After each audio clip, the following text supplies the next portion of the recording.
सबैजनालाई नमस्ते अनि सबैजनालाई आजको कार्यक्रममा स्वागत छ।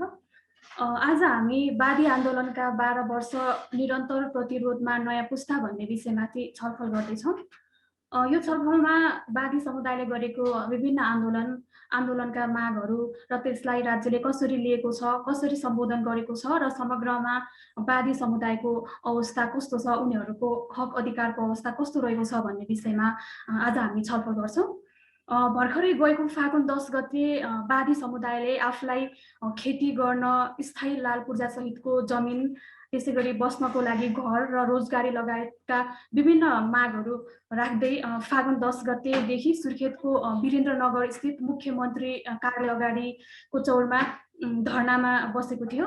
सो धरना बसेको अथवा आन्दोलन भएको 16 दिनमा फागुन 26 गते चाहिँ वादी समुदाय र प्रदेश सरकार बीच 5 बुँदे सहमति भएपछि तत्कालै वादी समुदायको आन्दोलन स्थगित भएको छ।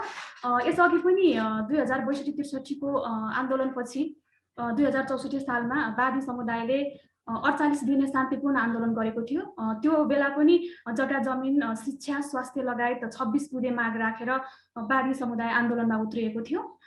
तत्कालीन सरकारले वादी समुदायको उक्त 26 बुँदे मागलाई सम्बोधन गरिएको थियो, तर सरकारले सम्झौता गर्यो, तर त्यसको कार्यान्वयन भने गरेन। त्यसैले उक्त आन्दोलन भएको करिब 12 वर्षपछि फेरि पनि कर्णालीका वादी समुदायले चाहिँ सुर्खेतमा आन्दोलनको सुरुवात गरेको थियो र सो आन्दोलन चाहिँ हाल स्थगित भएको छ। आज हामी यिनै सेरोफेरोमा रहेर वादी समुदायले किन पटक पटक आन्दोलन गरिरहेको छ, उनीहरूका मागहरू के हुन्, किन सरकारले पटक पटक सम्झौता गरे पनि त्यसको कार्यान्वयन गर्दैन, उनीहरूको मागप्रति सरकार किन संवेदनशील छैन र समग्रमा वादी समुदायको अवस्था, उनीहरूको हक अधिकारको अवस्था के छ, यिनै विषयवस्तुबारे आज हामीसँग अस्मिता वादी र सुषमा छिनालजीले यो विषयमा बोल्नुहुनेछ। सुरुमा अस्मिता वादीजीले बोल्नुहुनेछ। अस्मिताजी कवि साहित्यकार हुनुहुन्छ। उहाँको लेख र कविता विभिन्न पत्र पत्रिका र अनलाइनमा प्रकाशित छन्। त्यसैगरी उहाँ भर्खरै सुर्खेतमा भएको वादी आन्दोलनको अभियन्ता पनि हुनुहुन्छ। र सुषमा छिनालजी मानवशास्त्र केन्द्रीय विभाग त्रिभुवन विश्वविद्यालयबाट उहाँले स्नातकोत्तर गर्नुभएको छ। उहाँ डिग्निटी इनिसिएटिभको सहकर्मी पनि हुनुहुन्छ र उहाँ हाल ओरेक नेपाल दाङ अफिसमा कार्यक्रम अधिकृतको रूपमा काम गर्नुहुन्छ। पहिलो चरणमा अस्मिताजी र सुषमा छिनालजीले आफ्नो प्रस्तुति 20-20 मिनेटमा राख्नुहुनेछ। त्यसपछि दोस्रो चरणमा हामी उक्त प्रस्तुतिमाथि खुल्ला छलफल गर्नेछौँ। सुरुमा अस्मिताजीले बोल्नुहुनेछ। अस्मिताजी सुरु गरौँ।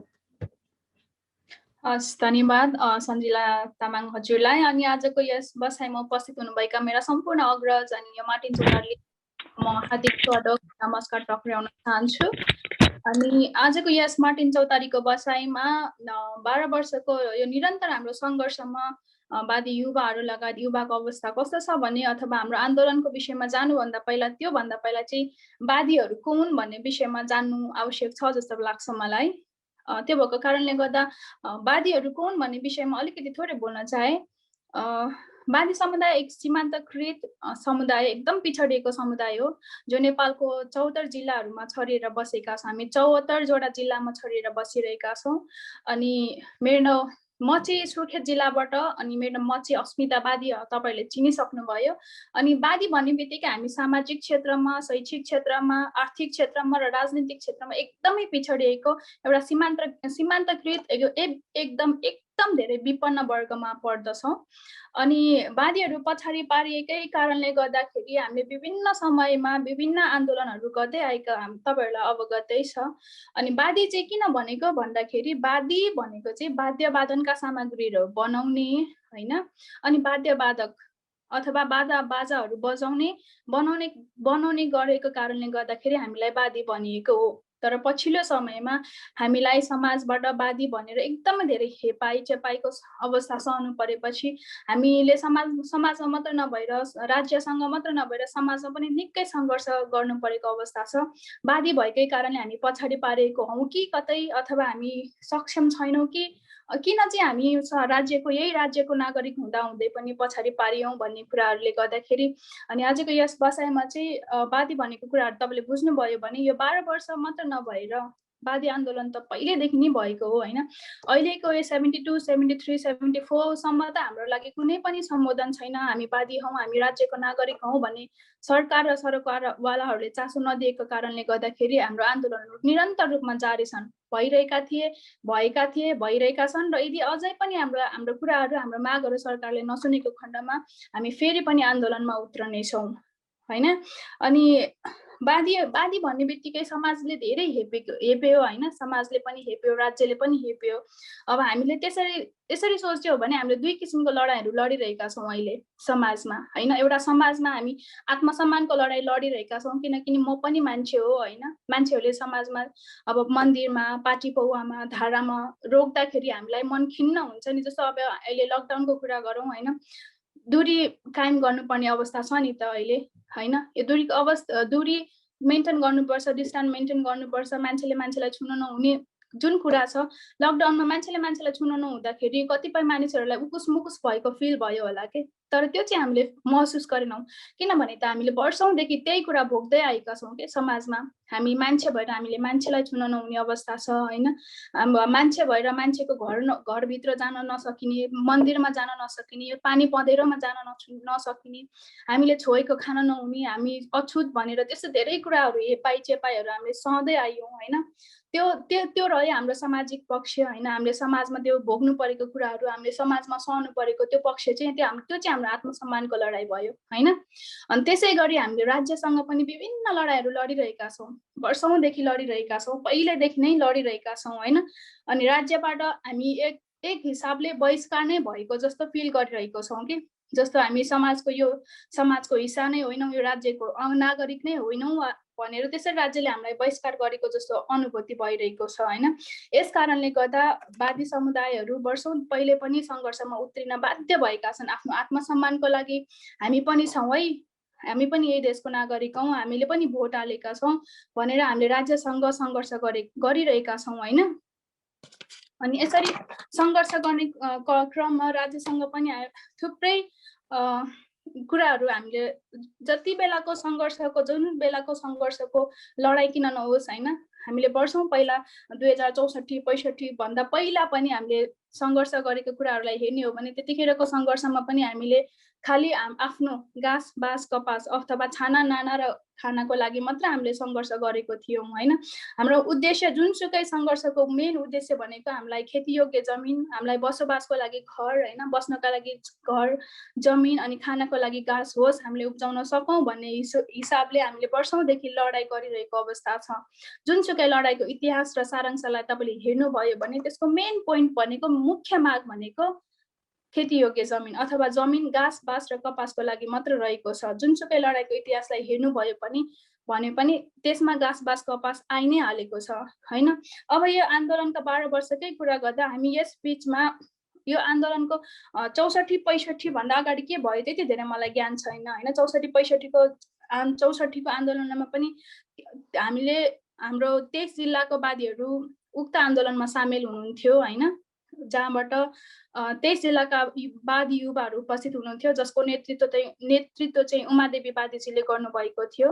अनि त्यतिखेरको मुख्य मागहरू पनि शिक्षा, स्वास्थ्य अनि रोजगारी, आमाको नामबाट नागरिकतादेखि लिएर अनि घाँस बाँस कपासदेखि लिएर यस्तै 26 वटा बुदाहरू राखेर हामीले 48 दिने लामो आन्दोलन गरेका थियौँ। शान्तिपूर्ण आन्दोलन सुरुमा शान्तिपूर्ण थियो, पछि राज्यले सरकारवालाहरूले हामीलाई चासो नदिएपछि हामीले चाहिँ पछि हाम्रो दिदीबहिनीहरूले हैन, आमाहरूले अनि युवाहरूले अर्धनग्न आन्दोलन गर्नुभयो, सिंहदरबार वरिपरि हैन धरना दिनुभयो। अनि त्यसरी राज्यको पछि गएर राज्यले हाम्रो मागहरू सुन्नुभयो, हाम्रो कुराहरूमा सहमति देखाउनु भयो, हाम्रो मागलाई सम्बोधन गर्नुभयो। तर त्यतिखेर त्यो सम्बोधन गरिसकेपछि चाहिँ उहाँहरूले हाम्रो माग सहमति भयो, हाम्रो मागको सुनवाई भयो, तर यत्रो लामो समयसम्म पनि कार्यान्वयन भएको एउटा आमाको नामबाट नागरिकता पाउने कुरा चाहिँ भयो हैन। त्यो चाहिँ वादीको लागि मात्र नभएर समस्त नेपालीहरूको लागि भयो। वादीहरूलाई नागरिकता दिँदाखेरि आमाको नामबाट, किनभने त्यतिखेर खान बस्न गाह्रो भएको कारणले नेपाली वादीका छोरी चेलीहरू एकदम धेरै बाध्यात्मक यौन पेशामा लागेर नाजायज छोराछोरी जन्माएको कारणले गर्दाखेरि छोराछोरीले कहाँबाट नागरिकता लिने त हैन कसरी किनभने उनीहरू पनि यही जन्मेपछि उनीहरूको पनि नागरिकताको हक अधिकार त भयो नागरिकता जन्म दर्ता मृत्यु दर्ता लगायत जीवनका अन्य घटनाहरू पनि आमाको नामबाट दर्ता गरिन सकोस् भन्ने हाम्रो त्यो माग चाहिँ हाम्रो सरकारले कार्यान्वयन पनि गर्नुभयो तर कार्यान्वयन गरिसकेपछि पछिसम्म पनि त्यो दिँदाखेरि हैन बाबाको ठेगाना पत्ता नलागेको जस्ता हेपाइका कुराहरू सुन्दाखेरि मलाई अहिले पनि चित्त त दुख्छ हैन त्यही पनि त्यो चाहिँ कार्यान्वयन भयो तर त्यो भन्दा बाँकी चाहिँ मलाई कार्यान्वयन भएको केही पनि कुरा थाहा छैन जस्तो त्यति बेला अब हाम्रो वादी विकास बोर्ड पनि गठन गरियो सरकारले हैन त्यो पनि अहिले स्टिल कोमामा छ जस्तै लाग्छ मलाई हैन राज्यले न त त्यसलाई फेरि गठन गरेको छ न त राज्यको त्यसमा ध्यान छ न त हाम्रो मागहरू हाम्रा कुराहरू राज्यले सुनेकै छैन अहिलेसम्म यो 12 वर्षसम्म हामी के गर्दैछौँ भन्दाखेरि हामी चाहिँ सरकारलाई कोरेर बसिरहेका छौँ हैन हेरिरहेका छौँ न सरकारले आज हाम्रो कुरा सुन्ने हो कि भोलि हाम्रो कुरा सुन्ने हो कि पर्सि हाम्रो कुरा सुन्ने हो कि भनेर यसरी हामी सरकारलाई कुरेर बसिरह्यौँ यो 1264 देखि पछि अहिले 74 सम्म 74 75 सम्म हामी केवल सरकारलाई कुरेर बस्यौँ हैन सरकारलाई मात्र कुर्यौँ कि सरकारले हाम्रो आवाजलाई सुन्ला हाम्रा मागहरू छन् हाम्रा थुप्रै कुराहरू हामीले ज्ञापन पत्र प्रतिवेदन अनि त्यसपछि माग पत्र के हो के हाम्रो अधिकारको लागि हाम्रो हकितको लागि सबै दियौँ हैन त्यो कुराहरू कार्यान्वयन गर्ला कि भनेर हामीले यत्रो लामो समयसम्म कुर्यौँ हैन तर पनि सरकारले हाम्रो मागहरू कुनै मागहरूप्रति ध्यान आकर्षण नभएर हाम्रो मागहरू सम्बोधन सुनवाई गरे पनि कार्यान्वयन नगरेको कारणले गर्दाखेरि यसरी हामी अहिले आन्दोलनमा उत्रिन बाध्य भएका हौं र म यो पनि भन्दछु यदि आगामी दिनहरुमा पनि हैन हाम्रो अहिले जुन मागहरू गरेर हामीले आन्दोलन गरेका थियौं त्यो मागहरू पूरा नभएको खण्डमा सम्पूर्ण वादीहरू फेरि वादी युवाहरू फेरि पनि सडकमा उत्रिनेछौं हामी आफ्नो हकितको लडाई लड्नेछौं हामी आत्मसम्मानको लडाई लड्नेछौं यो चाहिँ म तपाईहरुलाई जानकारी यो कुराहरू चाहिँ सम्बन्धित निकायहरुसम्म पुग्न सकोस् मेरो यो चाहिँ इच्छा छ अनि त्यसरी अब यसरी बारम्बार लडाई भइरहँदा 48 दिनको लामो आन्दोलन होस् या अहिले हाम्रो यो 16 दिनको आन्दोलन होस् सबैको मुख्य उद्देश्य भनेको वादीहरूलाई सम्पूर्ण नेपालमा 74 जिल्लामा छरिएर रहेका वादीहरूलाई सुरक्षित बसोबास खेतीयोग्य जमिन भएको होस् सुरक्षित बसोबास भएको होस् हैन अब पढ्न चाहने छन् हैन वादी समुदायमा पनि अब पहिला पो घुमन्ते फिरन्ते मगन्ते जीवन बितायौं हैन अब मागेर खाने घुमेर खाने अब डुलेर खाने जमाना त सकियो हैन लकडाउनको समयमा यस्तो सिचुएसन आयो हाम्रो लागि हैन आफ्नो घरमा खानेकुरा छैन जग्गा जमिन छैन रोजगारी छैन माग्ने ठाउँ पनि अहिले शहरीकरणले गर्दाखेरि सबै ठाउँ शहर भइसके यहाँनिर अहिले पानी मागेर पाइदैन भने अरु के मागेर पाइनु हैन मागेर खाने जमाना पनि छैन घुमेर खान सक्ने अवस्था पनि छैन हैन नाचेर गाएर पनि सधैं पोसिबल नभएपछि लकडाउनको जुन पिरियड थियो जुन हाम्रो यो लामो समयसम्म लकडाउनको जुन त्यसमा थियो हामीले यसमा चाहिँ हामीलाई के महसुस गर्यौं भन्दाखेरि ओहो हामी पनि न हाम्रो रोजगारी छ न हाम्रो केही हामीले न हाम्रोसँग कुनै काम छ जबहरु छैन हैन आफ्नो आर्थिक अवस्था कमजोर छ अनि त्यसपछि सधैँभरि अरूको काम गरेर खाने मान्छे हैन अब लकडाउनमा न काम छ न आफ्नो रोजगारी छ न आफ्नो खेत जग्गा जमिन छ जहाँ हामीले गरेर खाने कुनै विकल्प छैन नि त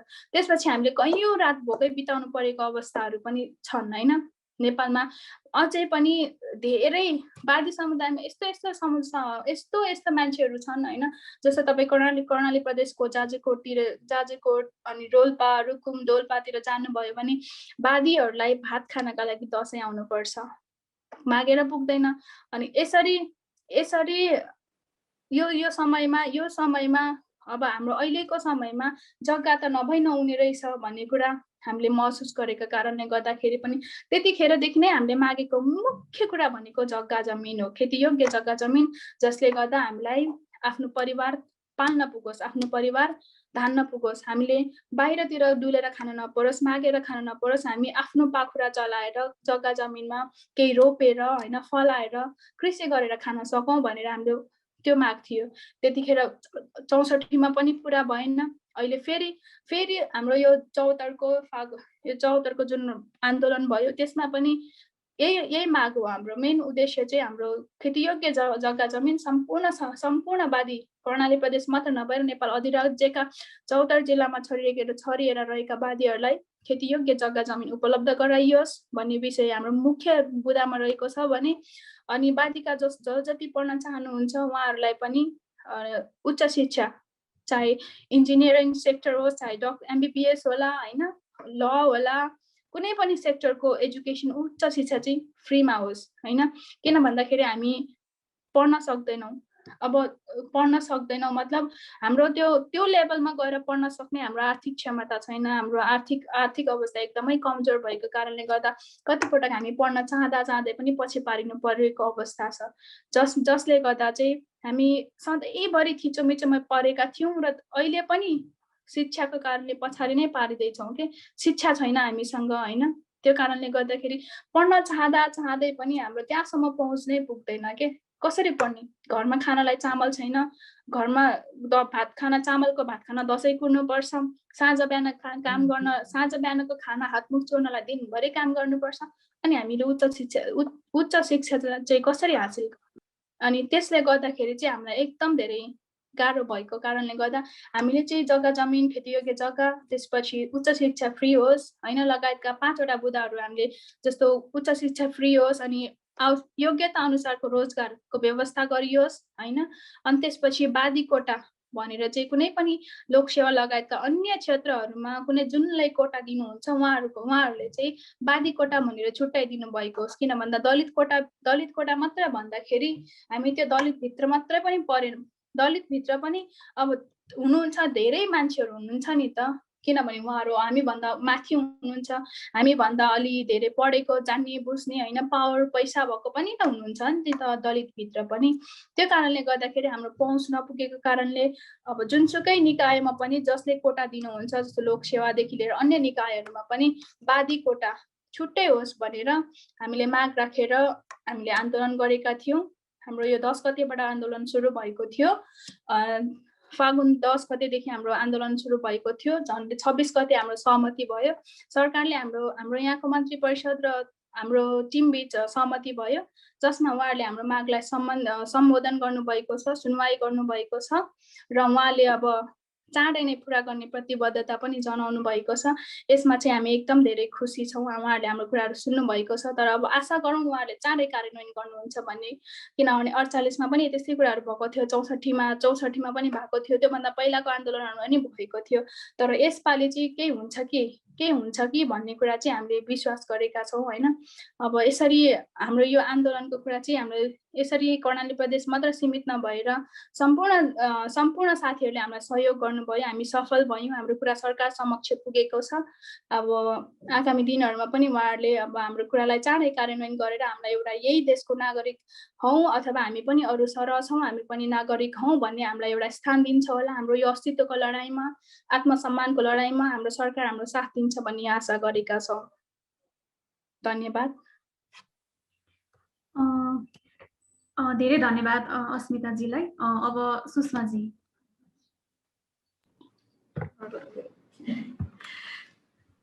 सबैजनालाई नमस्ते। अनि यहाँ उपस्थित हुनुभएको सम्पूर्णलाई पनि धेरै धेरै हार्दिक स्वागत अथवा मेरो कुराहरू सुनिदिनु होला भन्ने कुरामा एउटा रिक्वेस्ट पनि भयो। अस्मिताजीले भनिराख्दाखेरि कस्तो कुराहरू भयो भने उहाँले चाहिँ आफ्नो नितान्त व्यक्तिगत भोगाई जसरी अहिले वादी समुदायले विगतको 2064 सालको जनआन्दोलन 64-65 को जनआन्दोलन पछिको उहाँहरूको आन्दोलन होस् या अहिले भर्खरैको 16 दिने आन्दोलन होस्, उहाँले चाहिँ एज अ ह्युमन एकजना नितान्त व्यक्तिको रूपमा वादी समुदायलाई चाहिँ एज अ इन्डिभिजुअल पर्सनको रूपमा चाहिँ कसरी उहाँहरूलाई चाहिँ समाजमा स्थापित गरिनुपर्छ भन्ने खालको कुराहरूलाई चाहिँ धेरै जोड दिनुभयो। अनि उहाँले चाहिँ आफ्नो धेरै भोगाईहरू, आफ्नो अनुभवहरू धेरै सुनाउनु भयो। त्यसमा धेरै राम्रो कुराहरू पनि आइसकेको छ।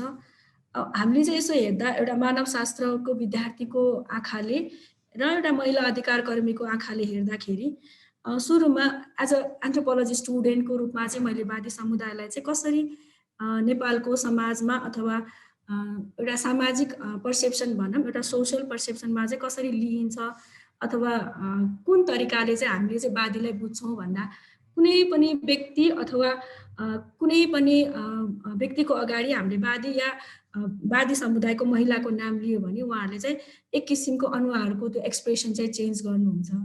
जस्तो वादी भन्ने बित्तिकै त्यो खालको एउटा देह व्यापारीको रूपमा वादी महिलालाई चाहिँ लिने हाम्रो त्यो छ। अनि यो कारण चाहिँ कसरी भयो भन्दा जस्तो विगतको लामो समयदेखि नेपालको वादी समुदायको अध्ययन गर्दै आउनुभएको मानवशास्त्री थोमस कोमको अनुसार चाहिँ उहाँले के आर्ग्यु गर्नुहुन्छ अथवा उहाँले के भन्नुहुन्छ भने नेपालमा चाहिँ वादीहरूको इतिहास चाहिँ पहिले नेपाल एकीकरण हुनुभन्दा अगाडि जुन छरिएर बसेको राज्यहरू थियो त्यो राज्यकोमा चाहिँ राजाहरूलाई मनोरञ्जनको लागि उहाँहरूको कला र गलाको माध्यमबाट राजाहरूलाई मनोरञ्जनको लागि इन्डियाबाट वादी समुदायको मान्छेहरूलाई झिकाइएको। तर बिस्तारै चाहिँ जुन यो राज्यहरू चाहिँ एकीकरण हुँदै गएपछि कसरी चाहिँ उहाँले वादी समुदायको मान्छेहरूलाई चाहिँ अब एउटा घुमन्ते को रूपमा चाहिँ विस्थापित गरियो। उहाँहरूलाई चाहिँ कसरी घुमन्ते जीवन जिउनलाई चाहिँ बाध्य बनाइयो। अनि त्यो घुमन्ते जीवन जिउन बाध्य बनाइराख्दाखेरि अब जुन राजाहरूलाई चाहिँ उहाँहरूले जुन मनोरञ्जन गर्दै आउनु भएको थियो उहाँहरूको सङ्ख्या कम भएपछि त्यस ठाउँका के भन्छ अलिकति ठुला हुने खाने खालको अथवा के भन्छ त्यसलाई अलिकति इलाइट पिपुलहरू होला, अलिकति त्यो सोसाइटीमा इकोनोमिकल्ली हाई लेभलको मान्छेहरूलाई चाहिँ उहाँले मनोरञ्जन गर्ने क्रममा नाच्ने गाउने क्रममा चाहिँ वादी महिलामाथि चाहिँ उच्च घरानाका मान्छेहरू अथवा त्यस समयका व्यक्तिहरूले कुदृष्टि लगाउने क्रम चाहिँ सुरु भयो। अनि कुदृष्टि लगाइराख्दाखेरि उहाँहरूसँग जसरी अस्मिताजीले भनिराख्नुभयो घुमन्ते जीवन जिउन बाध्य बनाइसकेपछि उहाँहरूसँग आफ्नो खेती गरेर खानको लागि जग्गा जमिन त छैन। जग्गा जमिन नभएपछि उहाँहरूको बाध्यात्मक रूपमा समुदायमा भएका उच्च घरानाका व्यक्तिहरूलाई मनोरञ्जन गर्नुपर्ने भयो, मागेर खानुपर्ने भयो। त्यस समयमा अब महिलाहरूमाथि चाहिँ कुदृष्टि लगाइयो त्यस समयका। अनि उनीहरूलाई चाहिँ बाध्यात्मक रूपमा एउटा आफ्नो यौन शोषणको लागि आवाज उठाउन नसक्ने अथवा देह व्यापारीको रूपमा उहाँहरूलाई चाहिँ के भन्छ हुन चाहिँ बाध्य गराइयो। अनि यो बाध्य गराइसकेपछि जस्तो यो वादी समुदायको बारेमा चाहिँ धेरै कुराहरू लेख्ने हाम्रो नेपाली समुदायको गोपाल नेपाली वादी सरलाई चाहिँ म अलिकति सम्झिन चाहे। उहाँले चाहिँ बारम्बार भन्नुहुन्छ कि हाम्रो यो वादी समुदायको महिलाहरूलाई चाहिँ देह व्यापारीको रूपमा चाहिँ आफ्नो इच्छाले लाग्ने चाहिँ एकदमै कम हुनुहुन्छ र अहिलेको नेपालको कुराहरूलाई पनि उहाँहरूले जोड्नुहुन्छ। यसमा चाहिँ धेरै भए 5% महिलाहरूले चाहिँ आफ्नो इच्छाले गर्नुहुन्छ भन्ने खालको कुराहरू पनि गरिराख्नुहुन्छ होइन। त्यो गर्दाखेरि जुन तरिकाले इतिहासमा वादी समुदायलाई कसरी यौन व्यवसायको रूपमा गराइयो त्यो चाहिँ अहिले पनि हाम्रो अहिलेको यो 21औं शताब्दीको समयमा पनि अहिले वादी समुदायको अहिलेको हालको जनसङ्ख्या अनुसार नेपालमा चाहिँ 38,603 जना जनसङ्ख्या वादी समुदायको मात्रै छ। त्यति मात्रै जनसङ्ख्या भएको समुदायलाई पनि अहिलेसम्म पनि नेपाल सरकारको तर्फबाट होस् या त सामाजिक रूपमा होस् उहाँहरूलाई अझै पनि स्थापित गर्न सकिएको छैन। अनि उहाँहरूको चाहिँ अझै पनि के भन्छ एउटा यौन व्यवसाय गर्ने जातिको रूपमा चाहिँ लिइन्छ। त्यो चाहिँ एकदमै दुःखद कुरा हो। यसमा चाहिँ अझै पनि हाम्रो जुन कुराहरूको छ आन्दोलनको कुराहरू छ, जग्गाको कुराहरू होला, उहाँले निश्चय पनि अब यो 16 दिनको आन्दोलन जुन 5 बजे सम्झौताको रूपमा टुङ्गिएको छ त्यसले चाहिँ उहाँहरू कर्णाली प्रदेशको मात्रै नभएर सिङ्गो नेपालको वादी समुदायलाई चाहिँ आफ्नो के भन्छ गरी खानको लागि खेती त घर भइदियो भने पनि उहाँहरूको यो एक किसिमको यो यौन व्यवसाय गर्ने जातिको रूपबाट चाहिँ उहाँहरूले थोरै भए पनि छुटकारा पाउनुहुन्थ्यो होला भन्ने पनि अलिकति लाग्छ। त्यसै अर्को पनि छ यो कस्तो भने लकडाउनको कुराहरू जोड्नु भयो अस्मिताजीले। जुन यो लकडाउनको समयमा कसरी एक व्यक्तिले अर्को व्यक्तिलाई नछुने अथवा टाढा बस्ने कुराहरू भयो। यसमा चाहिँ उहाँहरूले चाहिँ जबले दलित समुदायकादेखि लिएर होस् वादी समुदायको होस् उहाँहरू चाहिँ जहिले पनि एक किसिमको डिस्टेन्स चाहिँ सबै अन्य जातिसँग मेन्टेन गरिराख्नुपर्ने अवस्थामा लकडाउनमा चाहिँ हामीले त्यति धेरै पीडा चाहिँ महसुस गरिएन छुवाछुतको भन्नुभयो। यसमा के पनि देखियो भने सँगसँगै उहाँहरूले जुन क्राइसिस भोग्नुभयो खानादेखि लिएर हरेक कुरामा, किनभने बाहिर काम भएन, मागेर खानलाई भएन। अनि बढ्दो सहरीकरणले गर्दाखेरि यो नाच्ने गाउने चलन पनि धेरै कम भइसक्यो।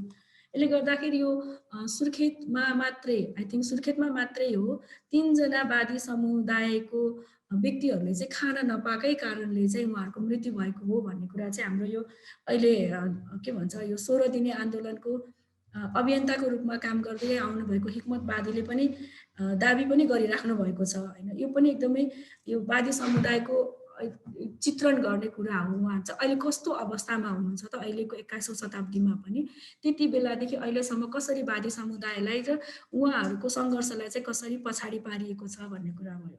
अनि 2064 सालको वादी महिलाको आन्दोलनमा यो चाहिँ वादी महिलाको आन्दोलन मात्रै नभएर त्यो त उहाँहरूले आफ्नो शरीरमाथिको अधिकारको लागि आन्दोलन गर्नुभएको थियो।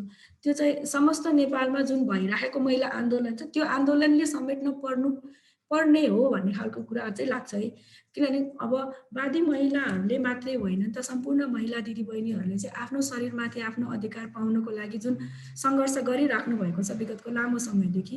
अनि वादी महिलाको दिदीबहिनीहरूले चाहिँ त्यसरी अर्धनग्न रूपमा सिंहदरबारको अगाडि आएर आफ्नो आन्दोलन चर्काइरहँदाखेरि त्यो आन्दोलनमा चाहिँ सँगसँगै अन्य जातिका महिला अथवा जनजाति होला, दलित महिलाको आन्दोलन होला, या त सम्पूर्ण समग्र महिला आन्दोलनले चाहिँ त्यसलाई सँगसँगै लिन सक्ने वातावरण पनि भएन। यसमा चाहिँ अब राज्य पक्षको कुरा होला अथवा अन्य कुराहरूमा चाहिँ वादी महिलालाई हेर्ने दृष्टिकोणलाई पनि कहीँ न कहीँ झल्काउँछ कि जस्तो पनि देखिन्छ। किनभने अरू महिलाको आन्दोलनमा चाहिँ महिला आन्दोलनसँगै जोडिनु, तर वादी महिलाको आन्दोलनमा चाहिँ वादी महिलाको आन्दोलन मात्रै भनेर छुट्याइनुमा चाहिँ त्यो समाजमा जुन अहिले पनि छ वादी समुदायलाई हेरिने जुन दृष्टिकोण छ त्यो दृष्टिकोण चाहिँ स्पष्ट देखिन्छ कि जस्तो पनि लाग्छ। अनि अहिलेको जुन यो खेतीयोग्य जमिनको लागि जुन आन्दोलन छ उहाँहरूको त्यो आन्दोलन पनि राज्यले कसरी सम्बोधन गर्ने हो, या त 2064 सालको आन्दोलन जुन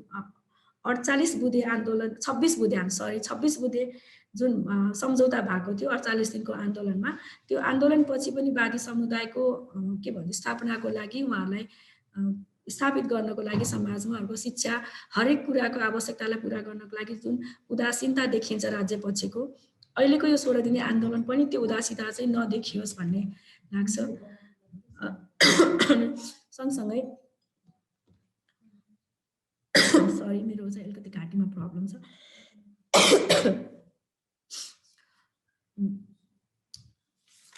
यस्तै जुन कुराहरू अहिले पनि भइरहेको छ वादी समुदायको जुन एउटा कलाकार होइन, एउटा चाहिँ कलाले भरिपूर्ण समुदाय जो चाहिँ राजा महाराजाहरूलाई आफ्नो कला र गलाले मनोरञ्जन गर्दै आउनु भएको समुदायलाई बिस्तारै समाजको परिवर्तन सँगसँगै समाजको संरचनाको परिवर्तन सँगसँगै उहाँहरूलाई चाहिँ कसरी घुमन्तेबाट कसरी मगन्तेबाट कसरी देह व्यापारीको रूपमा चाहिँ यही समाजले नै परिवर्तन गरेर उहाँहरूलाई यो अवस्थासम्म ल्याएको कारणले यही समुदायलाई नै उहाँहरूको लागि चाहिँ अबको दिनहरूमा चाहिँ यो वादी समुदायलाई चाहिँ समाजमा स्थापना गर्नको लागि चाहिँ धेरै कुराहरू गर्नुपर्ने आवश्यकता देखिन्छ।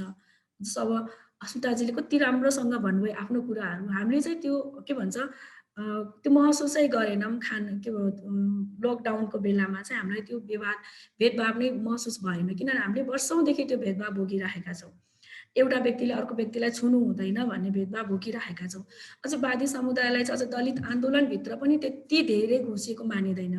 दलितको भित्र पनि सबैभन्दा एकदम तल्लोको रूपमा लिने दलित समुदायभित्रबाटै पनि, अनि वादीको कुराहरूलाई चाहिँ दलित समुदायको दलित आन्दोलनभित्रै पनि अझै पनि आइरहेको त्यति धेरै देखिँदैन। अनि यो कुराहरू चाहिँ अब कसरी हो त, जम्मा 38,000 जनसङ्ख्या भएको समुदाय जसको चाहिँ आफ्नो पहिचानको लागि यति लामो समयदेखि निरन्तर रूपमा सङ्घर्ष गर्दै आउनु भएको छ। यो सङ्घर्षमा चाहिँ अन्य जस्तो महिला आन्दोलन जोडिन नसक्नुको कारण, दलित आन्दोलन त्यसमा जोडिन नसक्नुको कारण, अथवा अन्य समुदायका मान्छेहरू जसले चाहिँ मानव अधिकारको लागि काम गर्दै आउनु भएको छ, जुन आन्दोलनहरू भइरहेको छ, जुन सङ्घर्षहरू भइरहेको छ, त्यो सङ्घर्ष त्यो कुरा आन्दोलनहरूमा चाहिँ वादी समुदाय चाहिँ जोडिन नसक्नुको कारणहरू पनि अबको दिनहरूमा चाहिँ नयाँ पुस्ताका युवाहरूले हेर्नुपर्ने अथवा हामीले चाहिँ त्यो पर्सेप्सनबाट पनि हेर्नुपर्ने देखिन्छ।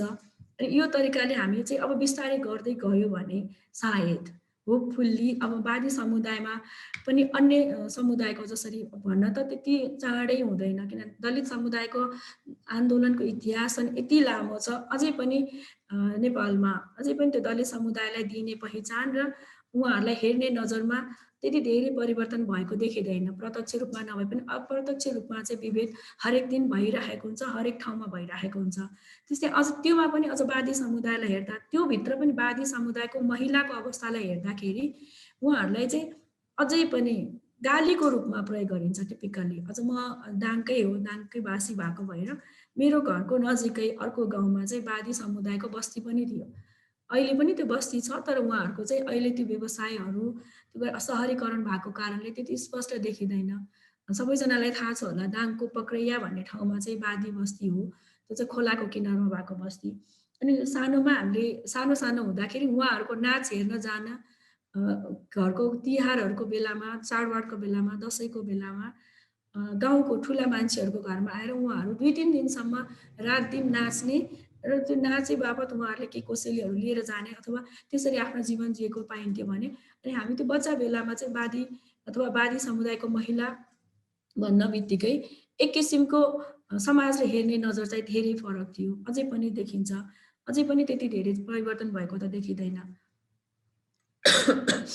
अनि त्यति बेलादेखि अहिलेसम्म पनि यो वादी समुदायको व्यक्तिहरूलाई हेर्ने पर्सेप्सन अझ यो कुराहरूमा चाहिँ अझ कति धेरै कुराहरू कस्तो हुन्छ, वादी महिलाहरूको जुन कथाहरू लेखिन्छ, जुन उपन्यासहरू लेखिन्छ, अनि त्यसमा पनि कस्तो हुन्छ भने वादी महिलाहरूलाई नितान्त एउटा देह व्यापारीको रूपमा चित्रण गरिएको हुन्छ। उहाँहरूको चाहिँ त्यो लेख रचनाले त्यो वादी समुदायको उत्थान भन्दा पनि अझ त्यो वादी समुदायमा कसरी उहाँहरूलाई चाहिँ बाध्यात्मक रूपमा यौन व्यवसायमा धकेलेको कुरा थियो, त्यो कुरालाई छोडेर उहाँहरूले बाध्यात्मक रूपमा गरेको व्यवसायलाई चाहिँ रोमान्टिसाइज गरेर एकदमै ठुलो बनाएर त्यो कुरालाई चाहिँ देखाइन्छ कि आउँदो पुस्ताहरूले पनि के बुझ्छ भने वादी समुदाय भनेको चाहिँ एकदम देह व्यापारी गर्ने समुदाय रहेछ है भन्ने खालको तरिकाले चाहिँ यो तरिकाले चाहिँ अझै पनि त्यो कुराहरूलाई प्रस्तुत गर्ने प्रचलन चाहिँ एकदमै बढी छ। यसले पनि वादी समुदायको महिला दिदीबहिनीहरूको वादी समुदायको आन्दोलनलाई अझ निराशाजनक रूपमातिर चाहिँ पछाडितिर धकेलेको जस्तो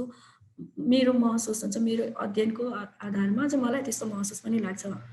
अनि अहिले भनिराख्दाखेरि यो वादी समुदायहरूलाई अब जस्तो अघि मैले भनेको कुरालाई जोड्न चाहे, दाङमै हामी यही बसिराख्दाखेरि जुन नितान्त वादी गाउँ भन्ने त्यो गाउँमा वादी समुदाय बाहेक अन्य कुनै व्यक्तिको समुदाय नै थिएन, त्यो टोलै वादी टोल भनेर चिनिने होइन। उहाँहरूको काम भनेको नाच्ने गाउने त्यो गर्ने भन्ने खालको मात्रै तरिकाले गरिन्थ्यो।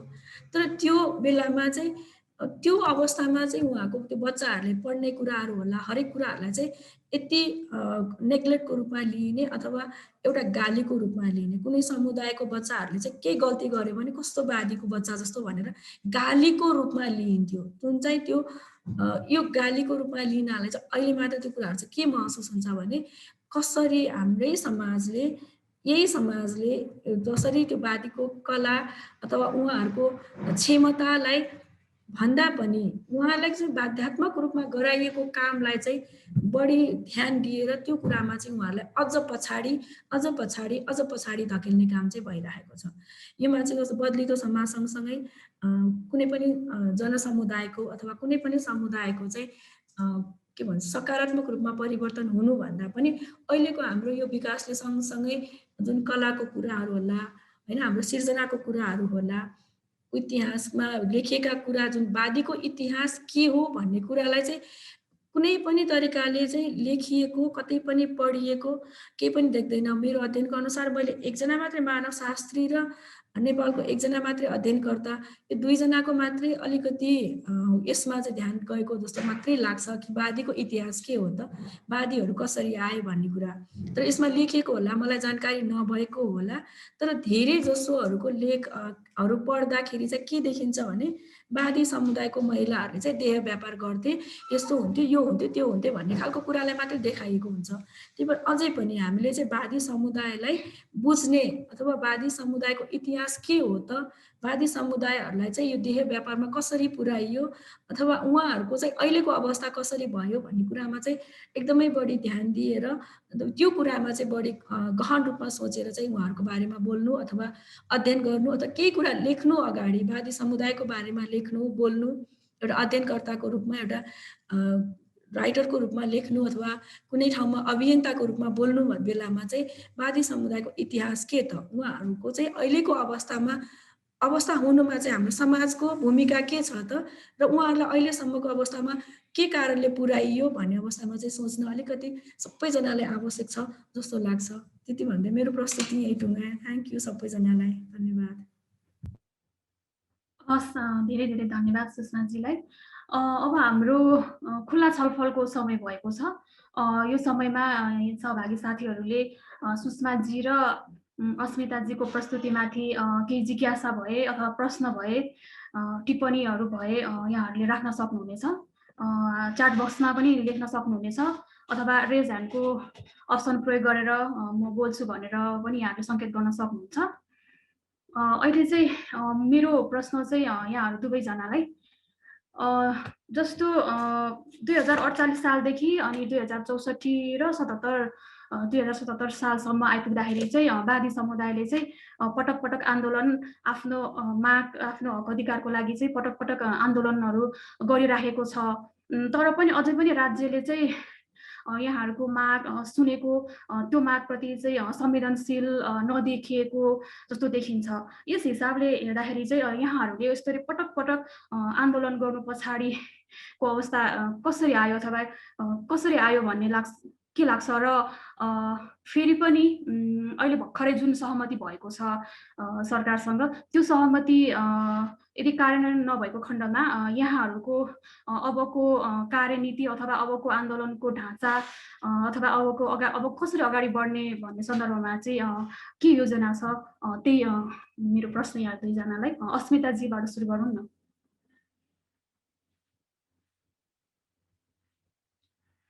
अस्मिताजीलाई यहाँ देखिएन, उहाँको प्रविधिमा समस्या भएको जस्तो छ।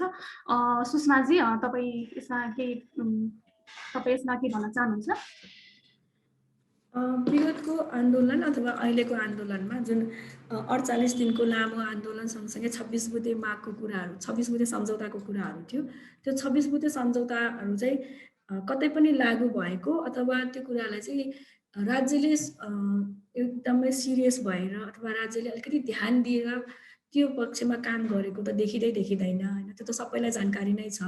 अब अहिलेको जुन माग छ सुर्खेतमा वादी समुदायले गरिराखेको, उहाँहरूलाई चाहिँ खेतीयोग्य जमिन चाहियो। किनभने यो लकडाउनको समयमा भोकले नै मर्नुपर्ने अवस्था आएको समुदाय भनेको वादी समुदाय थियो अथवा अन्य अरू समुदाय पनि थियो होला। यसको पीडामा चाहिँ वादी समुदायको धेरै पर्नुभयो। अब 3 जना मान्छे एउटै समुदायबाट भोककै कारणले मर्नुपर्ने अवस्था आइसकेपछि उहाँहरूले खेतीयोग्य जमिन र लाल पूर्जा सहितको जमिन चाहियो भनेर आन्दोलन गर्नु ठिक कुरा हो हैन। यसमा अब उहाँहरूले अहिलेको आन्दोलनमा पनि उहाँहरूको कुराहरूलाई चाहिँ वास्ता गरिएन हैन। एउटा उहाँहरूलाई शान्त पार्नको रूपमा मात्रै लिएर अब 6 बुँदे सम्झौता, कति बुँदे सम्झौता भएको छ, त्यो सम्झौता अनुसार उहाँहरूलाई चाहिँ शान्त पारिएला। तर बिस्तारै होला भन्दै उहाँहरूलाई राख्यो भने सायद अब अन्य समुदायको आन्दोलनहरू जसरी अथवा अन्य तरिकाले चाहिँ उहाँले एक फरक रणनीति अपनाएर चाहिँ आन्दोलनहरू चाहिँ अगाडि बढाउनुहुन्छ कि हैन। अब त्यो तरिकाले जाँदाखेरि अब यो कुराहरू भएन। अब हामी चाहिँ एउटा मानवशास्त्री अथवा मानवशास्त्रको विद्यार्थी अथवा महिला अधिकार कर्मीको नजरले हेर्दाखेरि हामीले के कुरालाई चाहिँ पनि यो सँगसँगै लान आवश्यक देखिन्छ भने वादी समुदायको पहिचान के र वादी समुदायभित्रको महिलाको भोगाइ के त। वादी समुदायमालाई चाहिँ खेतीयोग्य जमिन दिँदैमा वादी महिलाको पहिचान त उहाँहरूको जुन डिग्निटीफुल लाइफको कुराहरू छ, जहाँ उहाँको आत्मसम्मानको कुराहरू छ, त्यो कुरालाई चाहिँ फुलफिल हुन्छ कि हुँदैन, अथवा त्यो जग्गा पाए भने पनि त्यो अब एउटा पितृसत्तात्मक सोच त हाम्रो हरेक समुदायमा छ नै हैन। वादी समुदायलाई चाहिँ जग्गा दिइयो, फर इक्जाम्पल हैन, अहिलेको लागि जग्गा दिइयो, त्यो जग्गाको अधिकार चाहिँ वादी पुरुषहरूमा नै हुन्छ। अनि वादी महिलाको लागि के त हैन। जुन कलङ्क त वादी समुदायको पुरुषले भन्दा वादी समुदायको महिलाले भोगेको हो नि त। एउटा देह व्यापारीको रूपमा चाहिँ उहाँहरूलाई लिइन्छ, एउटा वेश्याको रूपमा लिइन्छ। कुनै गाली गर्नु पर्यो भने त्यो गालीको रूपमा लिइन्छ वादी समुदायको महिलाको नाम भन्ने। जग्गा जमिन दियो, त्यो जग्गा जमिन दिइसकेपछि वादी महिलाको चाहिँ अवस्था के भन्ने कुरा चाहिँ ध्यान चाहिँ अत्यन्त यसमा दिनु चाहिँ अथवा यो कुरामा चाहिँ सोच्न एकदमै आवश्यक देखिन्छ। हामीले वादी समुदायको समग्र रूपमा जाँदाखेरि वादी समुदायभित्र पनि वादी महिलाको अवस्था के र जग्गा जमिन हुँदैमा वादी महिलाको अवस्था चाहिँ फेरिन्छ अथवा उहाँहरूको लाइफ अथवा उहाँहरूको डिग्निटीमा चाहिँ केही परिवर्तन हुन्छ कि हुँदैन, त्यसले चाहिँ उहाँहरूको अवस्था उहाँको सामाजिक पहिचानमा केही परिवर्तन ल्याउँछ कि ल्याउँदैन भन्ने कुरा चाहिँ एकदमै सोच्न जरुरी देखिन्छ। अबको आन्दोलनहरू चाहिँ त्यसरी नै जानुपर्छ कि जस्तो पनि लाग्छ मलाई। Thank you so much for your question. अस्मिताजी, तपाईँलाई मेरो एउटा प्रश्न, जस्तै भर्खरै फागुन 26 गते यहाँहरूको प्रदेश सरकार बीच सहमति भएको छ, वादी आन्दोलन र प्रदेश सरकार बीच चाहिँ सहमति भएको छ। यो सहमति कार्यान्वयन हुने अवस्था त हामीले पहिलाको अवस्था हेर्ने हो भने त अझै पनि कार्यान्वयनमा त शङ्का नै गर्न सकिन्छ।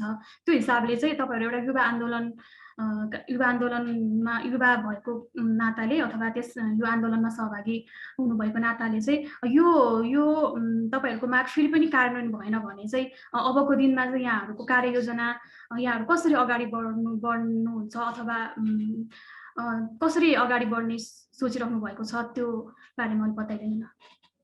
अब हाम्रो धन्यवाद, राम्रो क्वेसन गर्नुभयो। अनि अब चाहिँ हाम्रो यो जुन 26 गते हाम्रो सहमति भएको छ अनि त्यसअनुसार चाहिँ उहाँहरूले केही टाइम पिरियड माग्नु भएको छ होइन, जस्तो 2 महिनाभित्र हामी तपाईँको सबै कुरालाई कार्यान्वयन गर्छौँ भनेर भन्नुभएको छ होइन। अब त्यो सर्टेन टाइममा उहाँहरूले हाम्रो मागलाई फेरि पनि कार्यान्वयन गर्नु भएन भने यो त हाम्रो सानो आन्दोलन एउटा, अब हामी पनि छौँ है भन्ने खालको एउटा आन्दोलन भयो होइन। यदि उहाँहरूले हाम्रो मागहरूलाई कार्यान्वयन नगरेको खण्डमा हामी यो कर्णाली प्रदेशको मात्र होइन, हामी सम्पूर्ण जतिजना छौँ, हामी नेपालमा छरिरहेका जतिजना वादीहरू छौँ, हामी उहाँहरूलाई दबाब दिनेछौँ। हामी फेरि पनि आन्दोलनमा उत्रिन बाध्य नबनाइदियोस् भन्ने आशा गर्छु सरकारले होइन, किनभने बारम्बार आन्दोलनमा उत्रिनु चाहिँ हाम्रो इच्छा होइन। त्यस कारणले अब चाहिँ हाम्रो कुरा चाहिँ सरकारले सुन्छ भन्ने एउटा जुन हामीले एउटा विश्वास गरेका छौँ होइन, त्यो कुरा चाहिँ पुरा हुन्छ होला। यदि नभएको खण्डमा हामी जुन यो 12 वर्षको समय अवधिमा हामी चुप लागेर बस्यौँ, यसरी बस्ने अवस्था चाहिँ अब छैन। किनभने अब हामी युवाहरू सचेत छौँ, सक्षम छौँ होइन, हामी अलिअलि पढे लेखेका छौँ। त्यस कारणले गर्दा पनि उहाँहरूले हाम्रो कुरा सुन्नै पर्छ, उहाँहरूले हाम्रो मागलाई कार्यान्वयन गर्नै पर्छ र नगरेको खण्डमा हामी फेरि पनि फर्दर नेक्स्ट मुभमेन्टदेखि लिएर हामी जे पनि गर्न तयार हो कि जे पनि अब वादी युवादेखि लिएर सबैजना हामी चाहिँ फेरि आन्दोलन हुन्छ कि सरकारलाई दबाब दिने कुरा हुन्छ कि कसरी हुन्छ, हाम्रा मागहरू चाहिँ कार्यान्वयन गराएरै छोड्ने पक्षमा छौँ। धन्यवाद। हुन्छ। गोपाल नेपाली सरले हात उठाउनु भएको छ। गोपाल सरले चाहिँ लामो समयदेखि वादी समुदायमाथि अध्ययन अनुसन्धान र आन्दोलनमा संलग्न हुन्छ। गोपाल सर, यहाँले आफ्नो कुरा राख्न सक्नुहुनेछ। तपाईँ आफ्नो भिडियो चाहिँ अन गरिदिनु न सर, मिल्छ भने।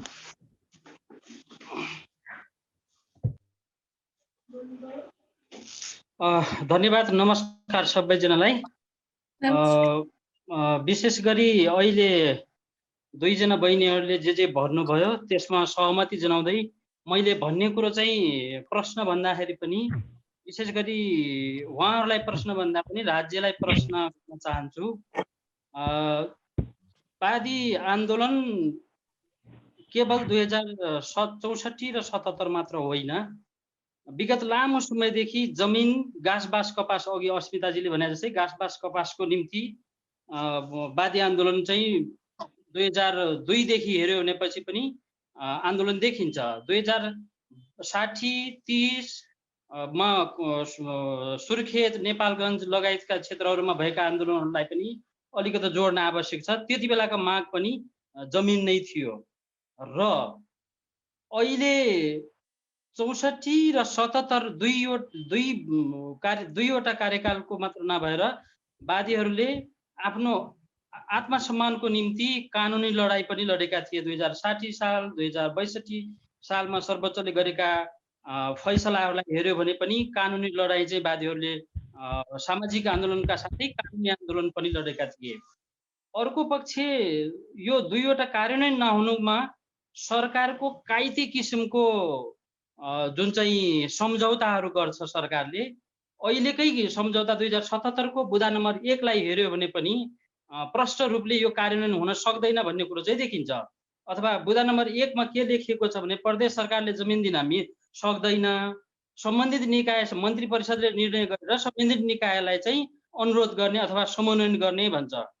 अब त्यो भनाइको अर्थ तपाईँहरूको त्यो कार्यान्वयन हुन्छ भन्ने कुरामा चाहिँ हामी भन्नु एकदम विश्वस्त त छैनौँ हामी, किनकि सर सम्झौता गर्नभन्दा पहिला नै अहिले स्थानीय सरकार र सङ्घीय सरकारलाई चाहिँ जमिन उपलब्ध गर्ने अधिकार भए हुनाले सिधै स्थानीय सरकारसँग समन्वयन गरेर बादी बस्ती जहाँ जहाँ छन् त्यहाँ बादी बस्तीलाई चाहिँ जमिन उपलब्ध गराउने किसिमको सम्झौता गरिदिएको भएपछि त्यो कार्यान्वयनमा आउँथ्यो। यस्तै गरेर 5वटा सम्झौता हेऱ्यो भनेपछि कार्यान्वयन हुने सम्भावना एकदम कम छ। एक अहिले 77 को 2064 सालमा भएको जो आन्दोलन थियो त्यो आन्दोलनमा 26वटा माग थिए, 2वटा बुदामा चाहिँ एग्रिमेन्ट सम्झौता भयो। 2वटा एग्रिमेन्टमा पनि अब कार्यान्वयन भएन भनेर एउटा झिल्कोको रूपमा मात्रै 2014 के अरे यो सुर्खेत आन्दोलन आयो। त्यसै गरेर सुर्खेत आन्दोलन मात्र नभएर अब त 7वटै प्रदेशमा जहाँ जहाँ घन बस्तीवादी छ त्यहाँका युवाहरू चाहिँ लामबद्ध तरिकाले चाहिँ आउँछन् भन्ने चाहिँ लाग्छ मलाई चाहिँ, मेरो बुझाइ चाहिँ त्यो हो। हुन्छ सरलाई धेरै धन्यवाद। हजुर प्रणिका दिदी।